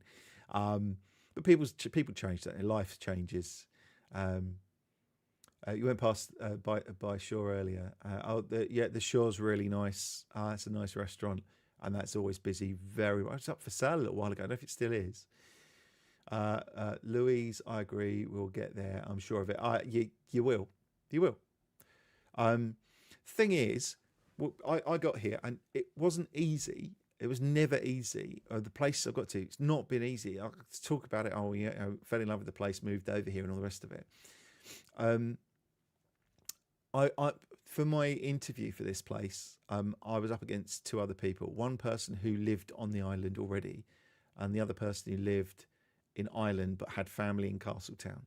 So here's me, some bloke with no connection to the island, apart from knowing someone on the island, with no family over here, with no connections over here, and had never lived on the island. And out of the three people, they selected me. But it was I absolutely assumed that I wouldn't get the post. And moving here with a child with a disability, she's got juvenile idiopathic arthritis. Grace, that was always, and two boys with dyspraxia as well. So I've got 4 kids. So that's challenging, and you have to sort out all the medical care and sort that. And I know, Louise, you'll understand that.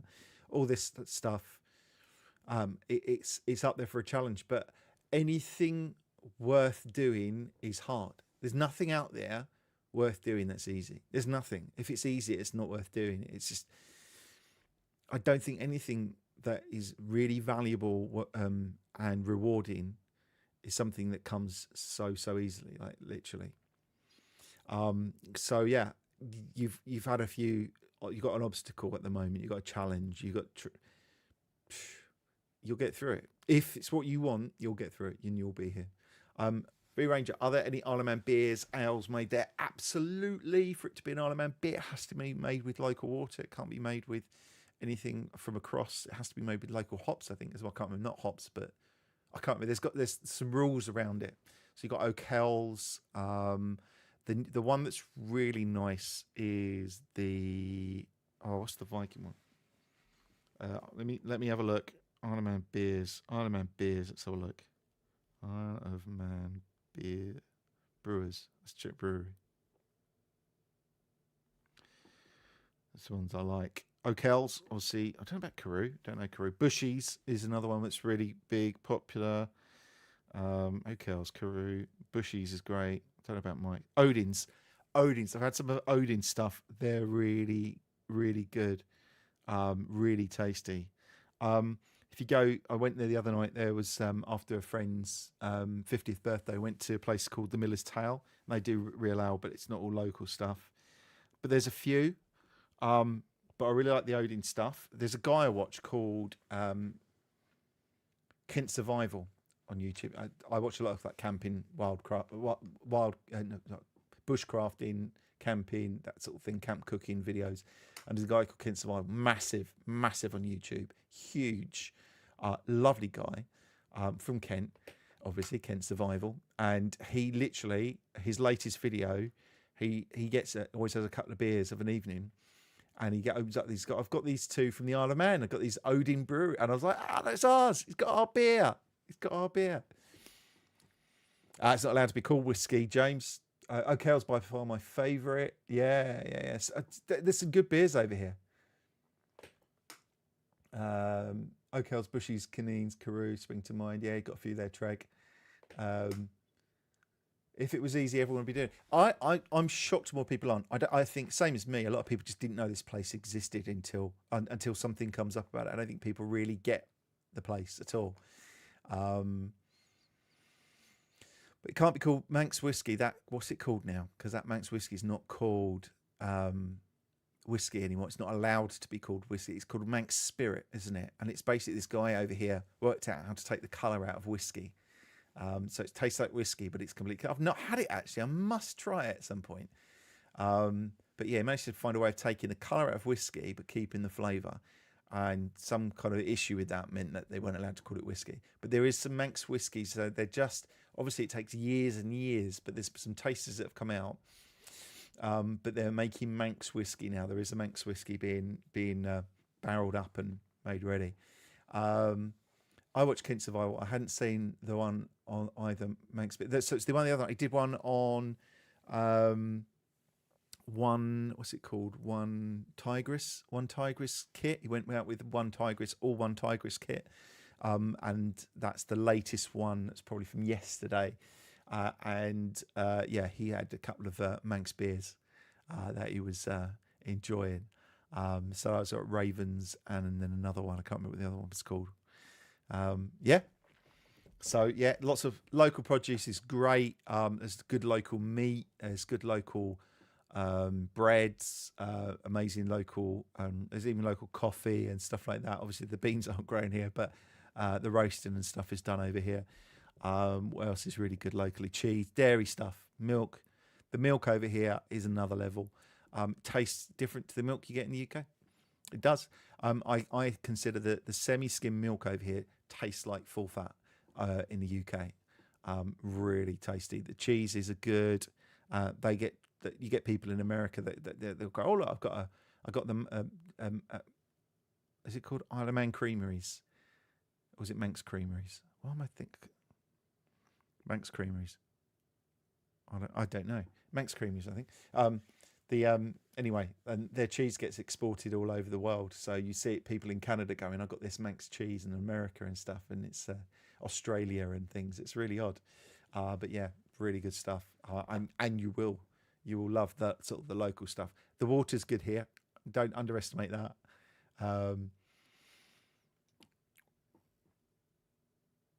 What do you think of Odin the Allfather? You're talking about Viking stuff now. I don't really think I'm not into Viking religions and things like that. So I just don't. I don't have an opinion on it because I don't know anything about it really.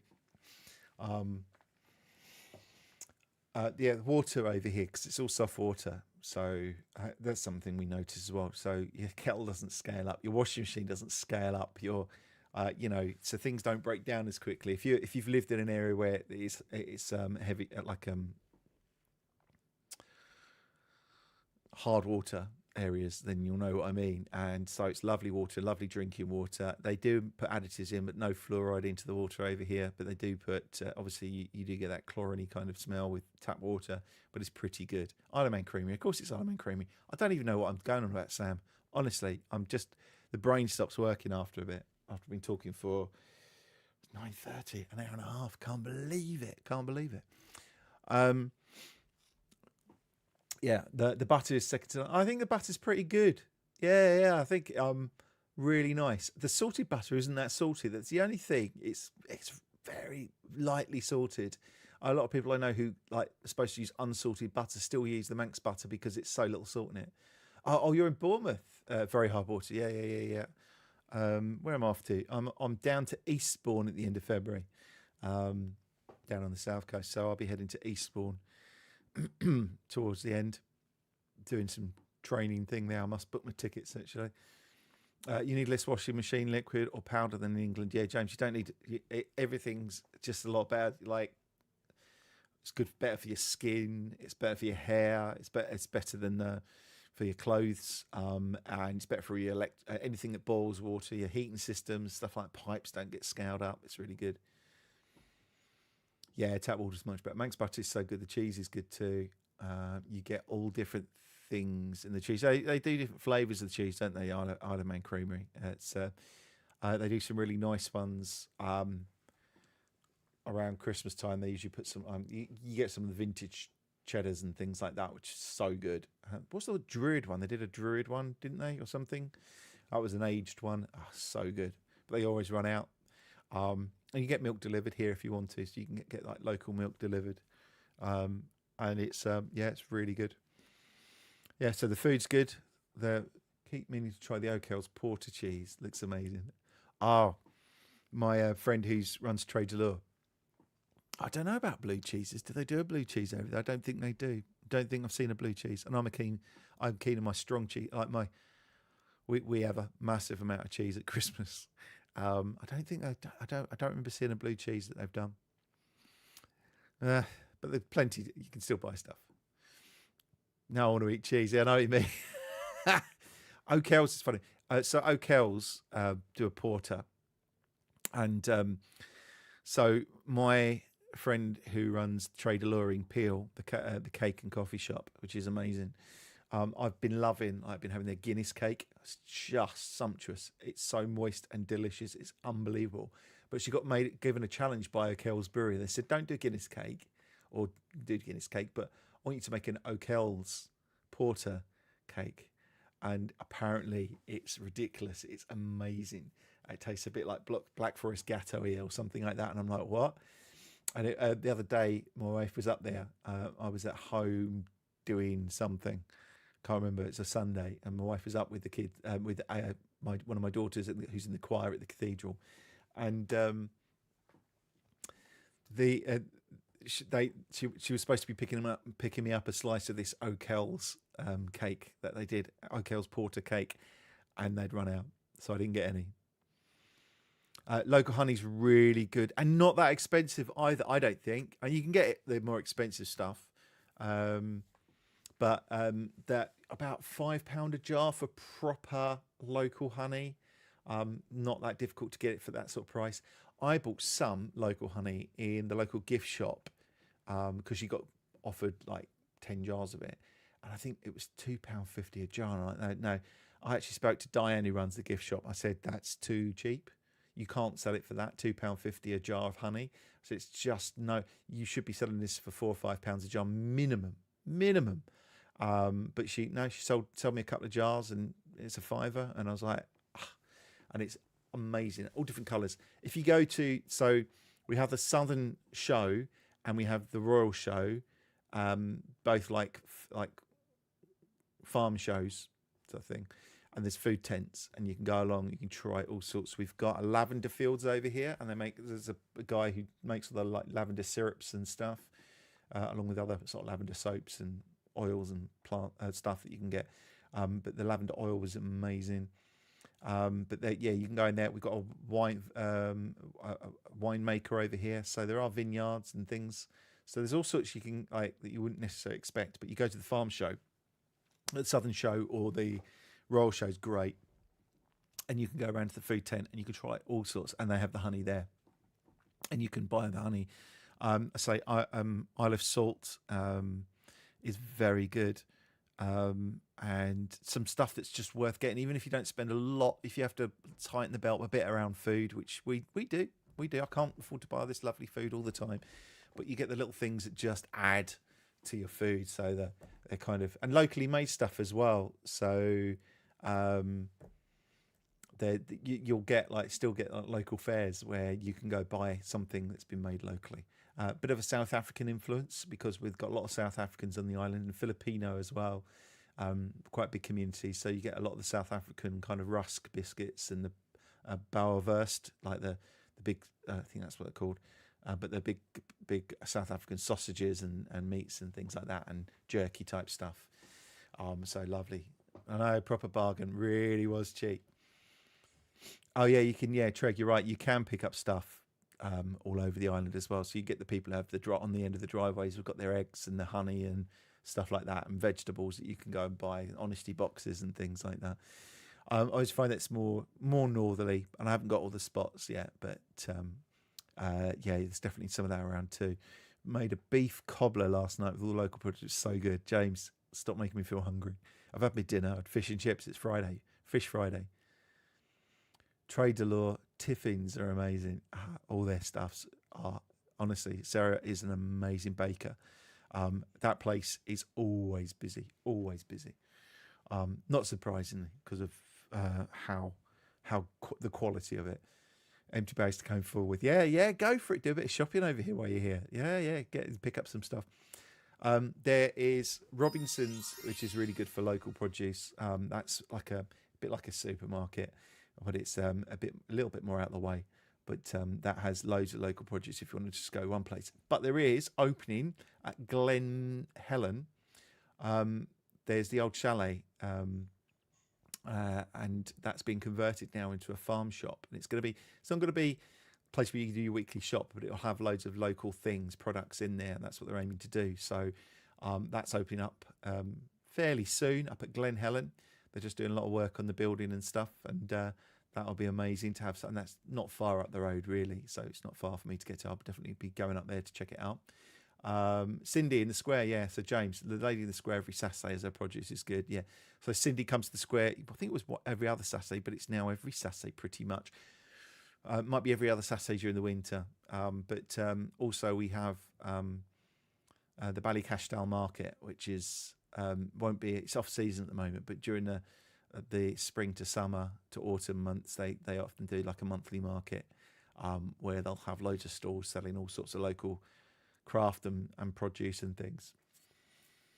But yeah, Cindy in the square. Where's Trade Delure? So Trade Delure. So how do you know? Oh, V Ranger. Trade Delure. I can't remember the name of the road, but you'll find it. It's easily found on Facebook as well. But it's just down from the cathedral in Peel. So at the top of the road there. You might not know the road yet, but I can't think of another way. So if you walk down the road from the cathedral, it's just on the left-hand side. But it's constantly busy, constantly. Even like you get Mondays and Tuesdays, and she'll be running out of cake all the time because people just go through it. And it's been open a little while now, a few months, and it just hasn't slowed down because that's what she thought might happen. It'll quieten down a bit. It's too good, and people just love going there. So and it's not huge, but it's got enough tables and chairs. A really chill atmosphere, vibe in there. It's really well done. Great coffee, superb coffee. And they live above it. And she bakes it all, and it's just so good. Any chippy recommendations, Simon? We went to Port Erin again, sat in. It was lovely. So Port Erin chippy's good, unless you're going to go to like the Terrace in Douglas. You have to travel a bit further to go to other chippies, and there are some really nice ones about in Douglas. We go to the one at the front in Peel. I can't remember which one that is, but there's a chippy on the very front in Peel, and that's very good as well. Port Erin chippy though is if you're down south, it's the one to go to, and it's very good. Lovely chips, really good chips. Have to have your national dish. We just had chip, cheese and gravy day, which is now the national dish. I think there was some herring and potato dish that was supposed to be the national dish, but chips, cheese and gravy seems to be the way to go. So definitely worth giving that a try when you're over here. It's so good. It's really not. It's just so heavy. It's really rich and heavy, and it's definitely. I said, I don't make it at home. I'm not going to make chips, cheese, and gravy at home. I'll go out and get. It's the sort of thing you get in a chippy, not something you do at home. Definitely not. But yeah, I can't remember. I think it's called the Terrace Chippy or something like that in Douglas. Is supposed to be very good, and the one in the front in Peel. Don't know any in Ramsey, so I couldn't tell you what's good there. But I'm going there. So I'm going to Ramsey again, but just for a few days from Sunday evening, just to get a break in before I'm made vicar. Just a bit of a retreat, really. But it's a very kind gentleman has offered the use of his Airbnb. So Jonathan Christian We got chatting and talking, and he's a Christian as well. And he was not Jonathan Christian. Is it Jonathan? It's Jonathan Christian. So I know another. Cotton Castle, very good in Peel Seafront. Oh, nice. But a guy called Jonathan, anyway, he contacted me and we got chatting and we had a little video call and we were chatting away. And at the end of the video call, he just said, could I kind of bless you with the use of our Airbnb for a little break? And he said, it's not in use much at the moment because it's out of season. So if you could, and we're going to go for a couple of nights. It was 3 nights, now it's 4 nights. And he's letting us use this really luxurious Airbnb up in Ramsey. So I'll be up there for a few days, Sunday evening. I'm going to make the kids a roast before we go. They're big enough to look after themselves, but we'll make them a roast before we go. And then we're staying there Sunday night, Monday night, Tuesday night. Yeah, so 3 nights. Lovely. So I'm really looking forward to that. It's a place called Cascadia. So you can have a nose and see where we're going to be staying. It is really fancy. They've got a website. They've got a Facebook page and it's on Island Escapes. Island Escapes do loads of the properties on the island. But it's also got its own website. So if you search Cascadia Ramsey, it will probably come up. Port Erin Chippy food was so nice, clean, tidy, and friendly. Yeah, lots of friendly people. James, when I went to, I find that staff-wise, so many places really nice and friendly. Always people willing to chat. That's the thing to get used to here. Don't get moaning in a queue. Maybe in a rush, but if you're in a queue and people are chatting, that's just the way it is. They'll chat to you as well when it's your turn. So let people chat. This is the trade de lure idea, that you take your time. So don't rush around and people will chat to you everywhere. My mum, when she visits, she's a person who stops and talks to anybody. And my mum had a whale of a time here. And she was going hugging people like start shops because she just was chatting to them and got all emotional. Was it's so lovely chat. And she loved all that. And I think that's great. I think it's lovely. People tend to have the time to talk to you over here. Tend to. Not everyone, but they do tend to. So when I went to Chester to see my brother, he went to Chippy with me and asked for chips, cheese and gravy. I didn't know what I was on about. And, it's understandable. If you go somewhere else, I mean, it's some places around the country, it'll be like curry sauce would be like the thing. It's Peter Kay joke, isn't it? Have you got out wet? As in, have you got anything wet to put on it, like gravy or curry sauce or whatever, to go in your chips? Even if it's fish, it's like I have whatever it's the what's his name sauce. Oh, I can't remember again. Brain starts to go after a bit. But yeah, you go to different parts of the country and they won't know what you're talking about. In some places, won't know what scraps are, and they'll have different ideas of what a buttered bun, bap, whatever might be. So yeah, run out of tea now. Can't believe it. Can't believe my wife hasn't been in with another cuppa for me. It's how poorly I'm looked after. I'm joking. Tartar sauce. Why couldn't I think of the word tartar? Tartar sauce. Yeah, I'll have a bit of tartar sauce, something like that. But yeah, you got to have something with it. My lot of vinegar. We always have to have vinegar. My wife is massive on having vinegar on her fish and chips, so we've got Sarson's or whatever vinegar in the cupboard always, because she'll have a bit of that with her fish and chips. We had fish and chips, homemade fish and chips tonight. Anything else? All right. What we got? We've been going for an hour and 45 minutes. Come on, questions. Get me going. Is there anything else I need to tell you about? Talked about grumpy people on Facebook. Lovely to have. I mean, it's been crazy, as I say. If anyone here is on here and not subscribed, make sure you subscribe. I think pretty much everyone else here is already subscribed on YouTube. Really helpful. Do that, please.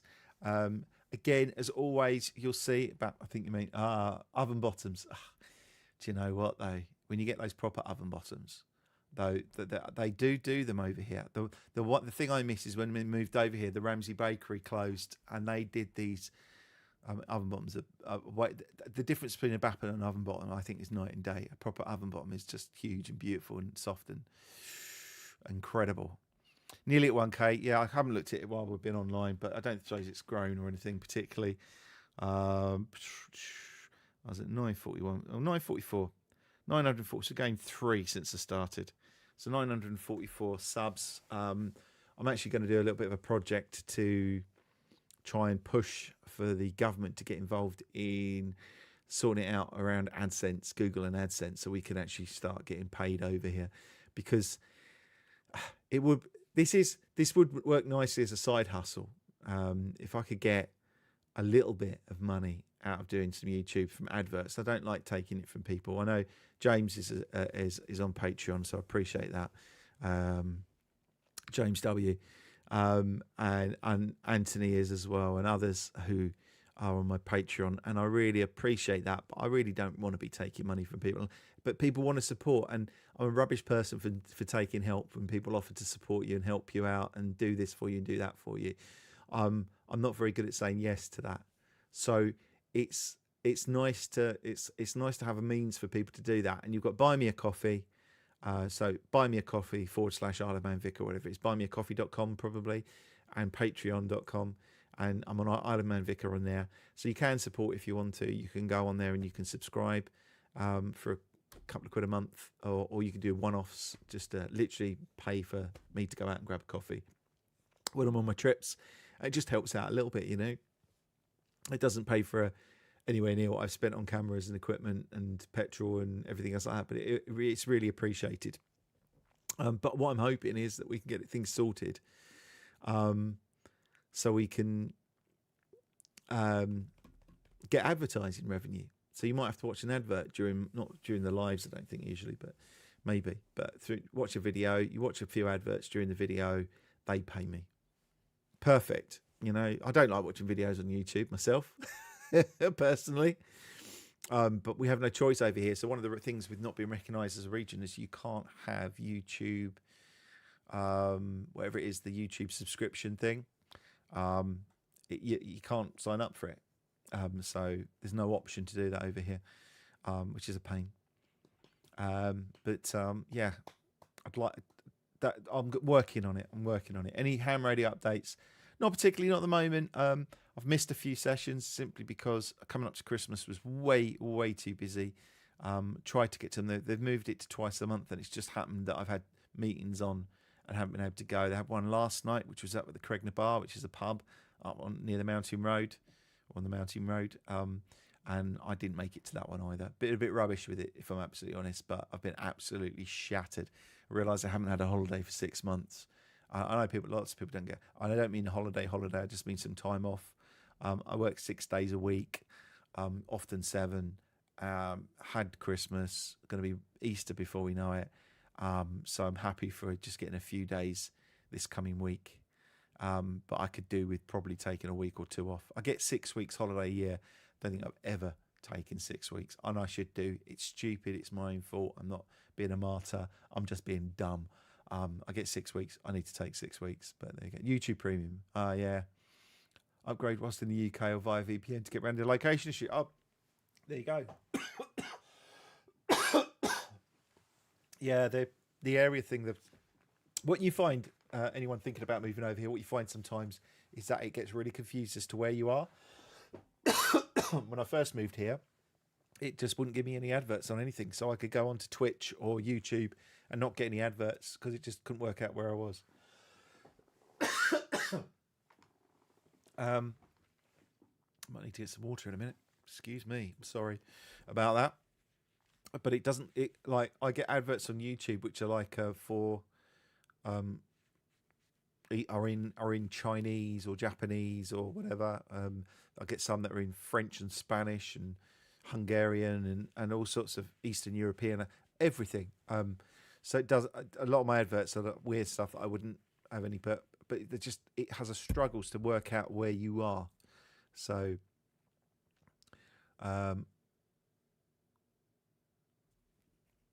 upgrade whilst in the UK, yeah, but maybe you're turning banks. Some banks people don't leave the island. Do you know? But that's see, when people say about travel on and off the island, I have to question if you're constantly trying to get off the island, whether it's the place to move to. Yes, people want to go foreign holidays. Loads of people go. People to go foreign holidays all the time, skiing holidays. They do some direct flights from here over the summer, not many, but they're quite expensive. But you can get away. But I used to travel to Wales to have camping and cottage holidays in Wales, and I used to do it so I could go walking, be on these beautiful unsport beaches. We used to love all that. Visit the shy horses, do stuff like that. We do all that here. It's why? What am I leaving for? That's my point. Is that my wife goes and visits family. She's happy with 2, 3, 4 trips a year to go and see family for a week. For me, it's like I'm loving where I am. What would I want to do with a week off? Probably go walking, hiking, camping, exploring, climbing, swimming. I don't know. So exactly what I would have done with my time in Wales. I just don't see the point in trying to get off. I think it's some fun to do some trips to Liverpool in the summer on like the faster craft. Perfect. Not that expensive. You go on foot. You can get some really cheap hotels in Liverpool. Really dirt cheap, but maybe a little bit grimy. But you can get some really cheap hotels in Liverpool. So just do that. Just I'll do the odd trip over there for the fun of it, but it won't be to do shopping and stuff. I'm not like my wife and kids. And sometimes they want to do but it's more for the fun of travelling on the boat and doing the shopping, staying in a hotel, and then coming back again. But I'm not bothered myself about that. Liverpool's just a good place to explore. But yeah, and if you book ahead, it's not that expensive to get across. That's why I say it anyway. I think part of the AdSense process involves sending a code by postal address, so moving virtually isn't necessarily enough. A friend's address might work. Yeah, so it's the issue for AdSense with making money from you. I've heard someone say, "Oh yeah, I know someone who does it and makes money," but they'd probably have to have a UK address and be paying tax in the UK. So a lot of it's because we're not seen as a jurisdiction for tax purposes. So all the rest of my paperwork is done for it. And same for Facebook. They've got all my details, all the stuff. They just don't recognise it as a jurisdiction, and it's probably not worth their investment in the engineering side of things and the back side of things for them to do it. But there's something about being recognised as a jurisdiction which is quite political, so they need to sort that out. Sometimes it's seen as a bit of a high risk area because of all like the financing, the banks and stuff like that. So it could be seen as the tax haven rubbish, which it is for rich, very, very rich people. A lot of it is around inheritance tax as well. So you pay no inheritance tax over here. But that's why a lot of people with money move here and retire, because they know that their money then goes to the people they want it to go to, not to the government who's taxed them on everything all their life and then wants to tax them when they die. So it's not good. See, we can talk religion and politics in here. We can do that. All these channels where you got lives and it's all like no religion or politics, no religion or politics, and I'm like, I can't even post my name on there. But yeah, we can talk religion and politics here, not a problem. I've not left the island for 10 years except for hospitals in England. Yeah. Just don't need to go. And there's plenty to see. I've been making my videos for a year, but I've been travelling around the island for the 2.5 years I've been here. And I've not really scratched the surface. There's so many people keep listing places to visit and places to go to. And a lot of the places I've been to, I want to go back to. I still want to. I'll climb up South Burrell, the actual South Burrell. I'll climb up there any day. The beaches, Fleshwick, Niarbyl, Len, all these beautiful beaches there, all the way around the other side of it, and Laxey and stuff like that. I'd go back there time and time again. And with the little time that I have, I can only go to. I mean, if I spent every day, 1 day a week, I go somewhere. And that means I could probably visit somewhere 52 different places a year. I could easily do that and still have another 52 to do the next year. And when there's so many nice places, you want to go back there. I've done South Burrell a few times because I just love South Burrell. I'll go back to Laxey. I'll go back. I need to do a video around Peel. That's on the cards for one of my next ones. Is to do a proper walking video around Peel. And then I realised Port St Mary as well. There's some other smaller kind of villagey town places, but still got plenty to see. So I've done nothing around Machold. There you go. My uncle Harry never left the island until his 60s, and that was against his will for a hospital appointment. That's a lot of Manx people. It's like they have to go because they got hospital appointments. Any kind of heart stuff or anything like that, you have to move out. You have to go over for it. So yeah, lots of people don't like leaving the island. Don't blame them. Why?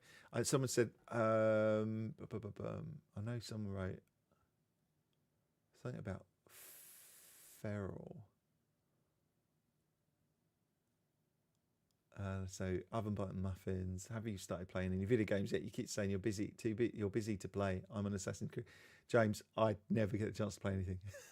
The computer's only been on for the live stream. I've not played a video game on. I've got a gaming PC, but I've not. I just don't have time for it. That's one of the worries. One of the people at the congregation said, I was always worried when you came here because of your history that you spend all your time playing games. And I went, I've not switched the computer on for 3 months. You know, it's not the gaming computer. Did someone say something about cities being feral in?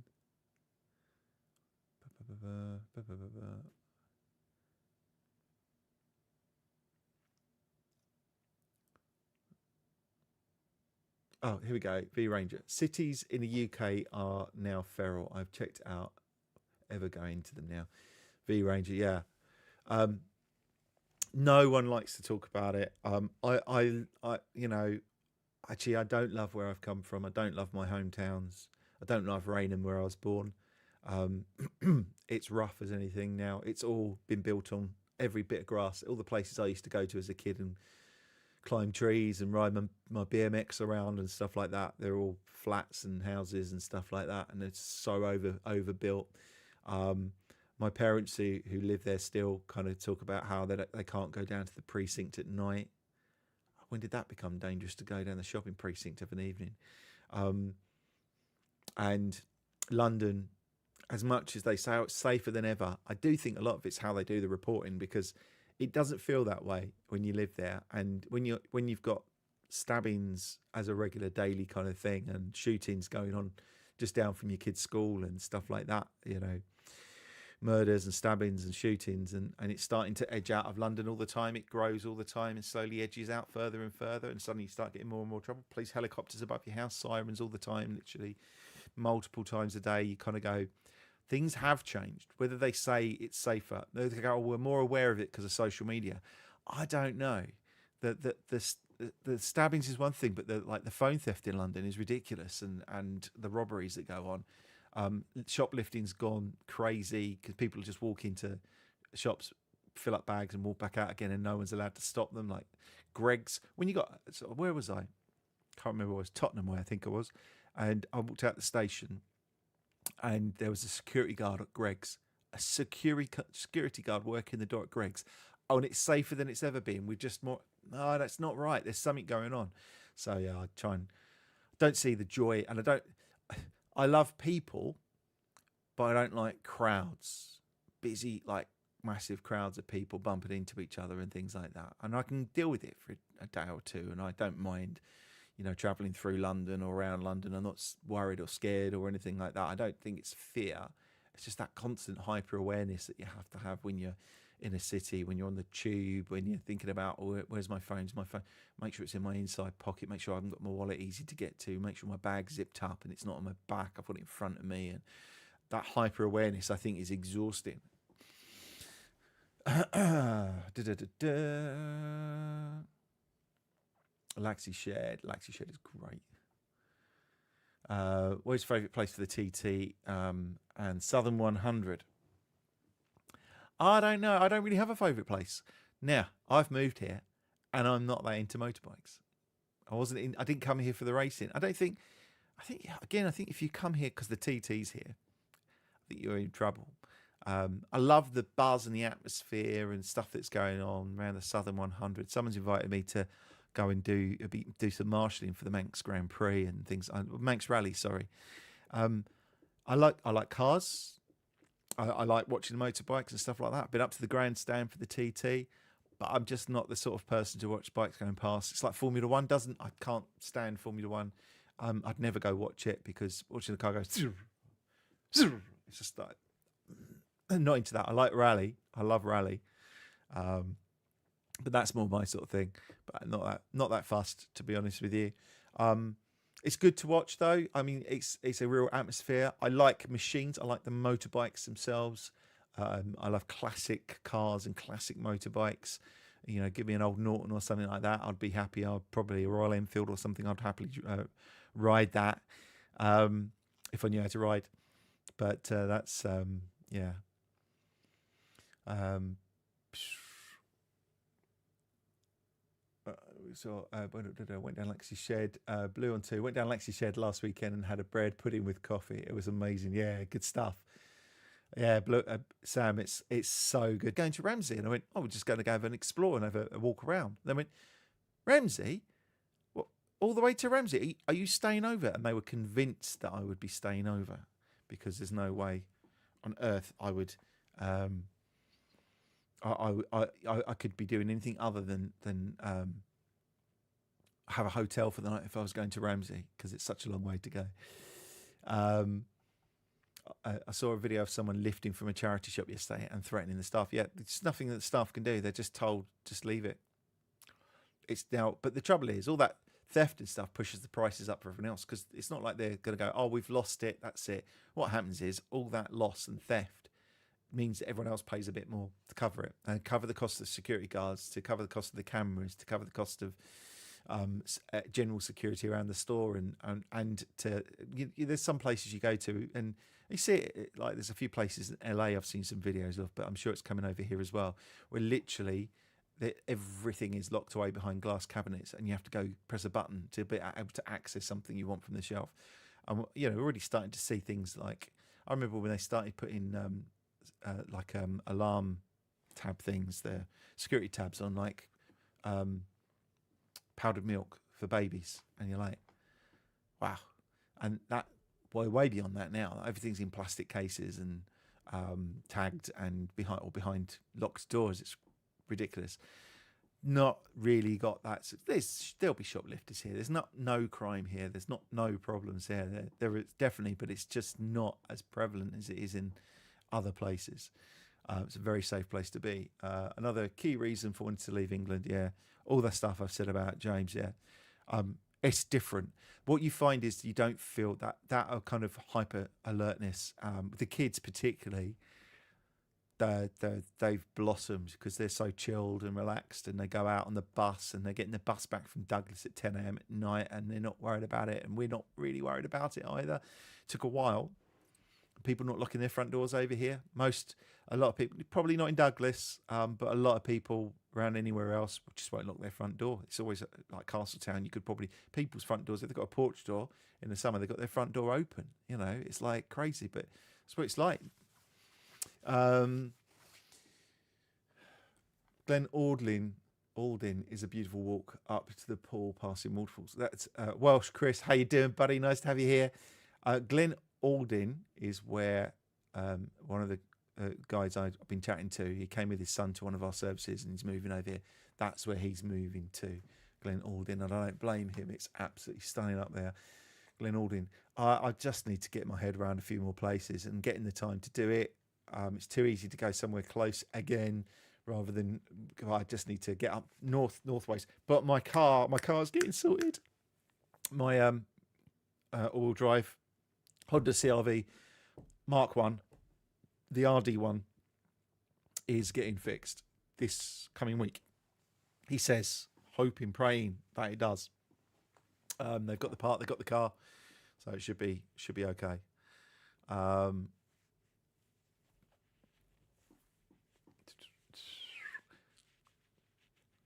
So I'll be able to get to some of these other places that because when you like drive down Duradale, and it's fine, but there's passing points where you might have to go up a bit of a verge, and in a sports car, it's like, don't really want to be doing that. And there's some major potholes and things like that. And I mean, really kind of lanes and stuff, because actually the roads, whatever people say, aren't bad around here. They do need to fix the road next to one of my churches because it's horrendous. Like, it's literally got holes you could fall into on it. But they're fixing that beginning of February, I think. But James, you have to go to the Motor Museum. I really want to go to the Motor Museum. Got an amazing Motor Museum over here. It's a real petrol head island, but the Motor Museum is stunning. Got some real cars. If you Sighthound, it's literally got like, I think it's got like a DeLoreans and stuff like that, and it's got some crazy like cool cars and American cars and everything there. But it's a really, really good museum. Um, I left the keys in my car in Douglas for 3 weeks when I went on holiday. Thankfully, nobody took it. Hey, nice for you to join us. I'm going to say, damn boozy Lino. El Nino. Damn boozy El Nino. Oh, God, make it hard for me to say. I've heard stuff like that. People used to just leave the keys in the car. And it happens all the time. Sighthand got a 1987 Honda Accord Aero Deck. Nice. I love a few of like cars like that. You know, just like some like not old classics, but old classics like that. They're not quite classic cars, but there's something about them. There's just something about them that they put a smile on your face when you've been driving modern cars for a while. The BMW's amazing. I still feel awkward driving it as a vicar. But it is fun, and we do feel like we want to keep it a bit longer, just have a proper summer in it, maybe get the wheels refurbished and do a few bits like that, get it absolutely spotless and deal with some like tiny scratches and paint chips on the bonnet, nothing major at all on the bodywork. There is a little bubbling up under the corners of the part of the roof that need to be fixed, but the roof's done on it. The interior's brilliant. It runs like a Swiss watch. It just needs a little bit of TLC just to make it mint. Have a nice summer driving around it, the top down on the summer days that we get, and that'll be nice. And then, but the Honda CRV is going to be the thing to take down Duradel and some of these country lanes and green lanes and stuff, and do a little bit of exploring and down some spots that perhaps I wouldn't really want to take the BMW. Treg, yeah. I got rid of my Mark II CRV a few months back, but replaced it with 2 older Japanese 4x4 oddities. What did you get? I'm so interested in that. I've seen some really awesome like old 4x4s that I love it. I like the chimneys are being really amazing, and I love flipping the headlights for the local kids. Nice, yeah. Little pop-ups, excellent. Had around 30 Hondas, but never an Accord Aero Deck, mate. Always loved these. Yeah. Treg, I need to know what car. God, we've gone past 10 o'clock. I'm supposed to stop by now. I need to know what car it is. What's the car? Tell me what cars you picked up. 2 older Japanese 4x4 oddities. Now I'm interested. Only 13 left on the road in the UK. Oh my God. Wow. Awesome. Treg's gone quiet now. He's not telling me. He's keeping it secret. Mark 1, RAV4, nice. I was looking out for a RAV4, but they're still fairly expensive, but a nice Mark 1 RAV4. There's still a short wheelbase one that I really liked. Mitsubishi Delicia. That's the, I love them. That's like the little van one, isn't it? Now, I've seen one on the island. It was like solid rust, but that's the one with like captain seats and all the. It's like a pretty. You can really beef them up as well. I think that's the right anyway. The Mitsubishi Delicia is the one which is like quite. It's a 4x4, but it's like a 4x4 van almost. And then the Mark 1 RAV4, which is a classic, absolute classic, and they're beasts, like they're off-roading beasts. They do really well compared to like some of the modern stuff. They do really, because they're permanent 4-wheel drive, aren't they? I think on the RAV4 is permanent 4-wheel drive, and it's a 4x4 day van. Yeah, I love them. They're that would be a fun one to have, but I bet that wasn't cheap. And I bet at that age, such a car that would do so well now as well. Oh, it's a short wheelbase one. Nice. They're really cool. Really able, nimble little cars. Seen a couple of vids on people with the RAV4 short wheelbase, and I think they're probably the one to get. I've seen all sorts of mods on them as well. Right, what am I looking at? So thank you all for being here. Hopefully you're all subscribed to the channel. I used to rally a RAV4, did you? Nice. they're just great cars. They're really solidly made. They need a bit of looking after. Some people don't look after the underneath, and that's the problem with any car you get from Japan, because the way they look after the roads, they don't use salt, I don't think, or they do something different over there. So you can you have problems with the underneath of like some of the Japanese cars if you don't seal them up, if you don't wax oil them and stuff like that. But that's what the next bit on mine will be, probably to wax oil underneath it, change the tyres out on it, and start making it look like an overlander, which is what I was looking to do in the first place. So over the next year or so, just kind of adding a few little bits at a time, maybe get the all-terrains on it, possibly with some spacers, because I'm an idiot, for no reason whatsoever, because it ruined the handling. Put a basket on the roof that I'll never put anything in, and and then I'm looking, because a few bits of rust need treating, so it's going to be a bit of a rough one. I need to change some of the motors for the windows as well, because I think I've got two that work properly. The driver's window, thankfully, and then one that's slow and doesn't roll up very well, and two others.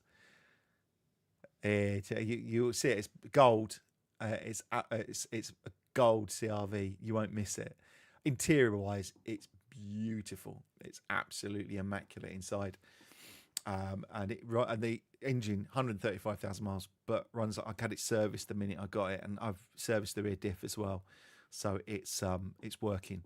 I just need tyres need doing, and then I need to start concentrating on making sure all the rusty bits are treated and then sealed up. It doesn't have to be pretty, just needs to like halt the rust really. I'll start worrying about the engine mounts and stuff like that if I'm not careful, and I'll have some problems there. So I don't want it to rust through. It really, I'm looking at, like, is it oleum paint or whatever? I'm looking at some kind of real rough roller job, or like shake can kind of spray job on some of the parts. I'll just try and make it look as nice as possible, whilst really just sealing it up so it doesn't get worse. And then it'll be bumping around the island, down some of the lanes and stuff. Should be fun. Right, okay, people, before you go, I'd just like to thank you for chatting with me and everyone else on a good night. Oh, James, you're welcome, mate. Anytime, you know that. And my office is a bit tidier now. Not this weekend, for the next 4 days, but pop in for a coffee at some point. Give us a message and pop in for another cuppa, because it's a bit tidier. Before, it was an absolute pit, and I couldn't let you in because it was just nowhere to sit. V-Ranger, good night. Thank you, Vicar, and thank you for all the chat. No problem. Love you being here. Next one will be next month. End of the month, last Friday of the month, if I'm not away. Don't think I'm away. Might be away. Don't know. Perhaps I'll do it on my iPad when I'm away or something. I don't know. Another good brew time. Many thanks, Simon, for the Q&A. No problem at all. Hope to grab a real brew tomorrow. Yeah, let's sort that out. We'll work it out. I'm sure we can. Let me know when you're available, because you'll have your things that you're doing while you're over here. Sighthound, nice to chat to you. Louise will be great. I know she'll be fine. Louise and Sam will be fine, without doubt. V-Ranger, thanks for subbing. James, nice to see. Yeah, pop in. Kestrel Music, good chat. Hey, nice to see you. Thanks for joining the 2026 Parish YouTube and sharing Christianity. This is good. Best for your ceremony becoming the Vicar of Arbury. Thank you very much, Kestrel Music. Kestrel's music. Thank you so much for being here. Anyone who's been in the background, because I know we've had quite a lot of people here who've just kind of been sitting and listening, that's absolutely fine. Completely get that. I prefer just to listen when I watch stuff rather than getting involved. Thank you, Anthony. Yep. Good night, all. Nice chatting with you. Thanks, Treg. All of you, take care. God bless. Let's have a look. I say that, and then I'll spend 10 minutes trying to find the button to end it. Let's have a look. We'll end it up here. So I should do one of these, shouldn't I? Really?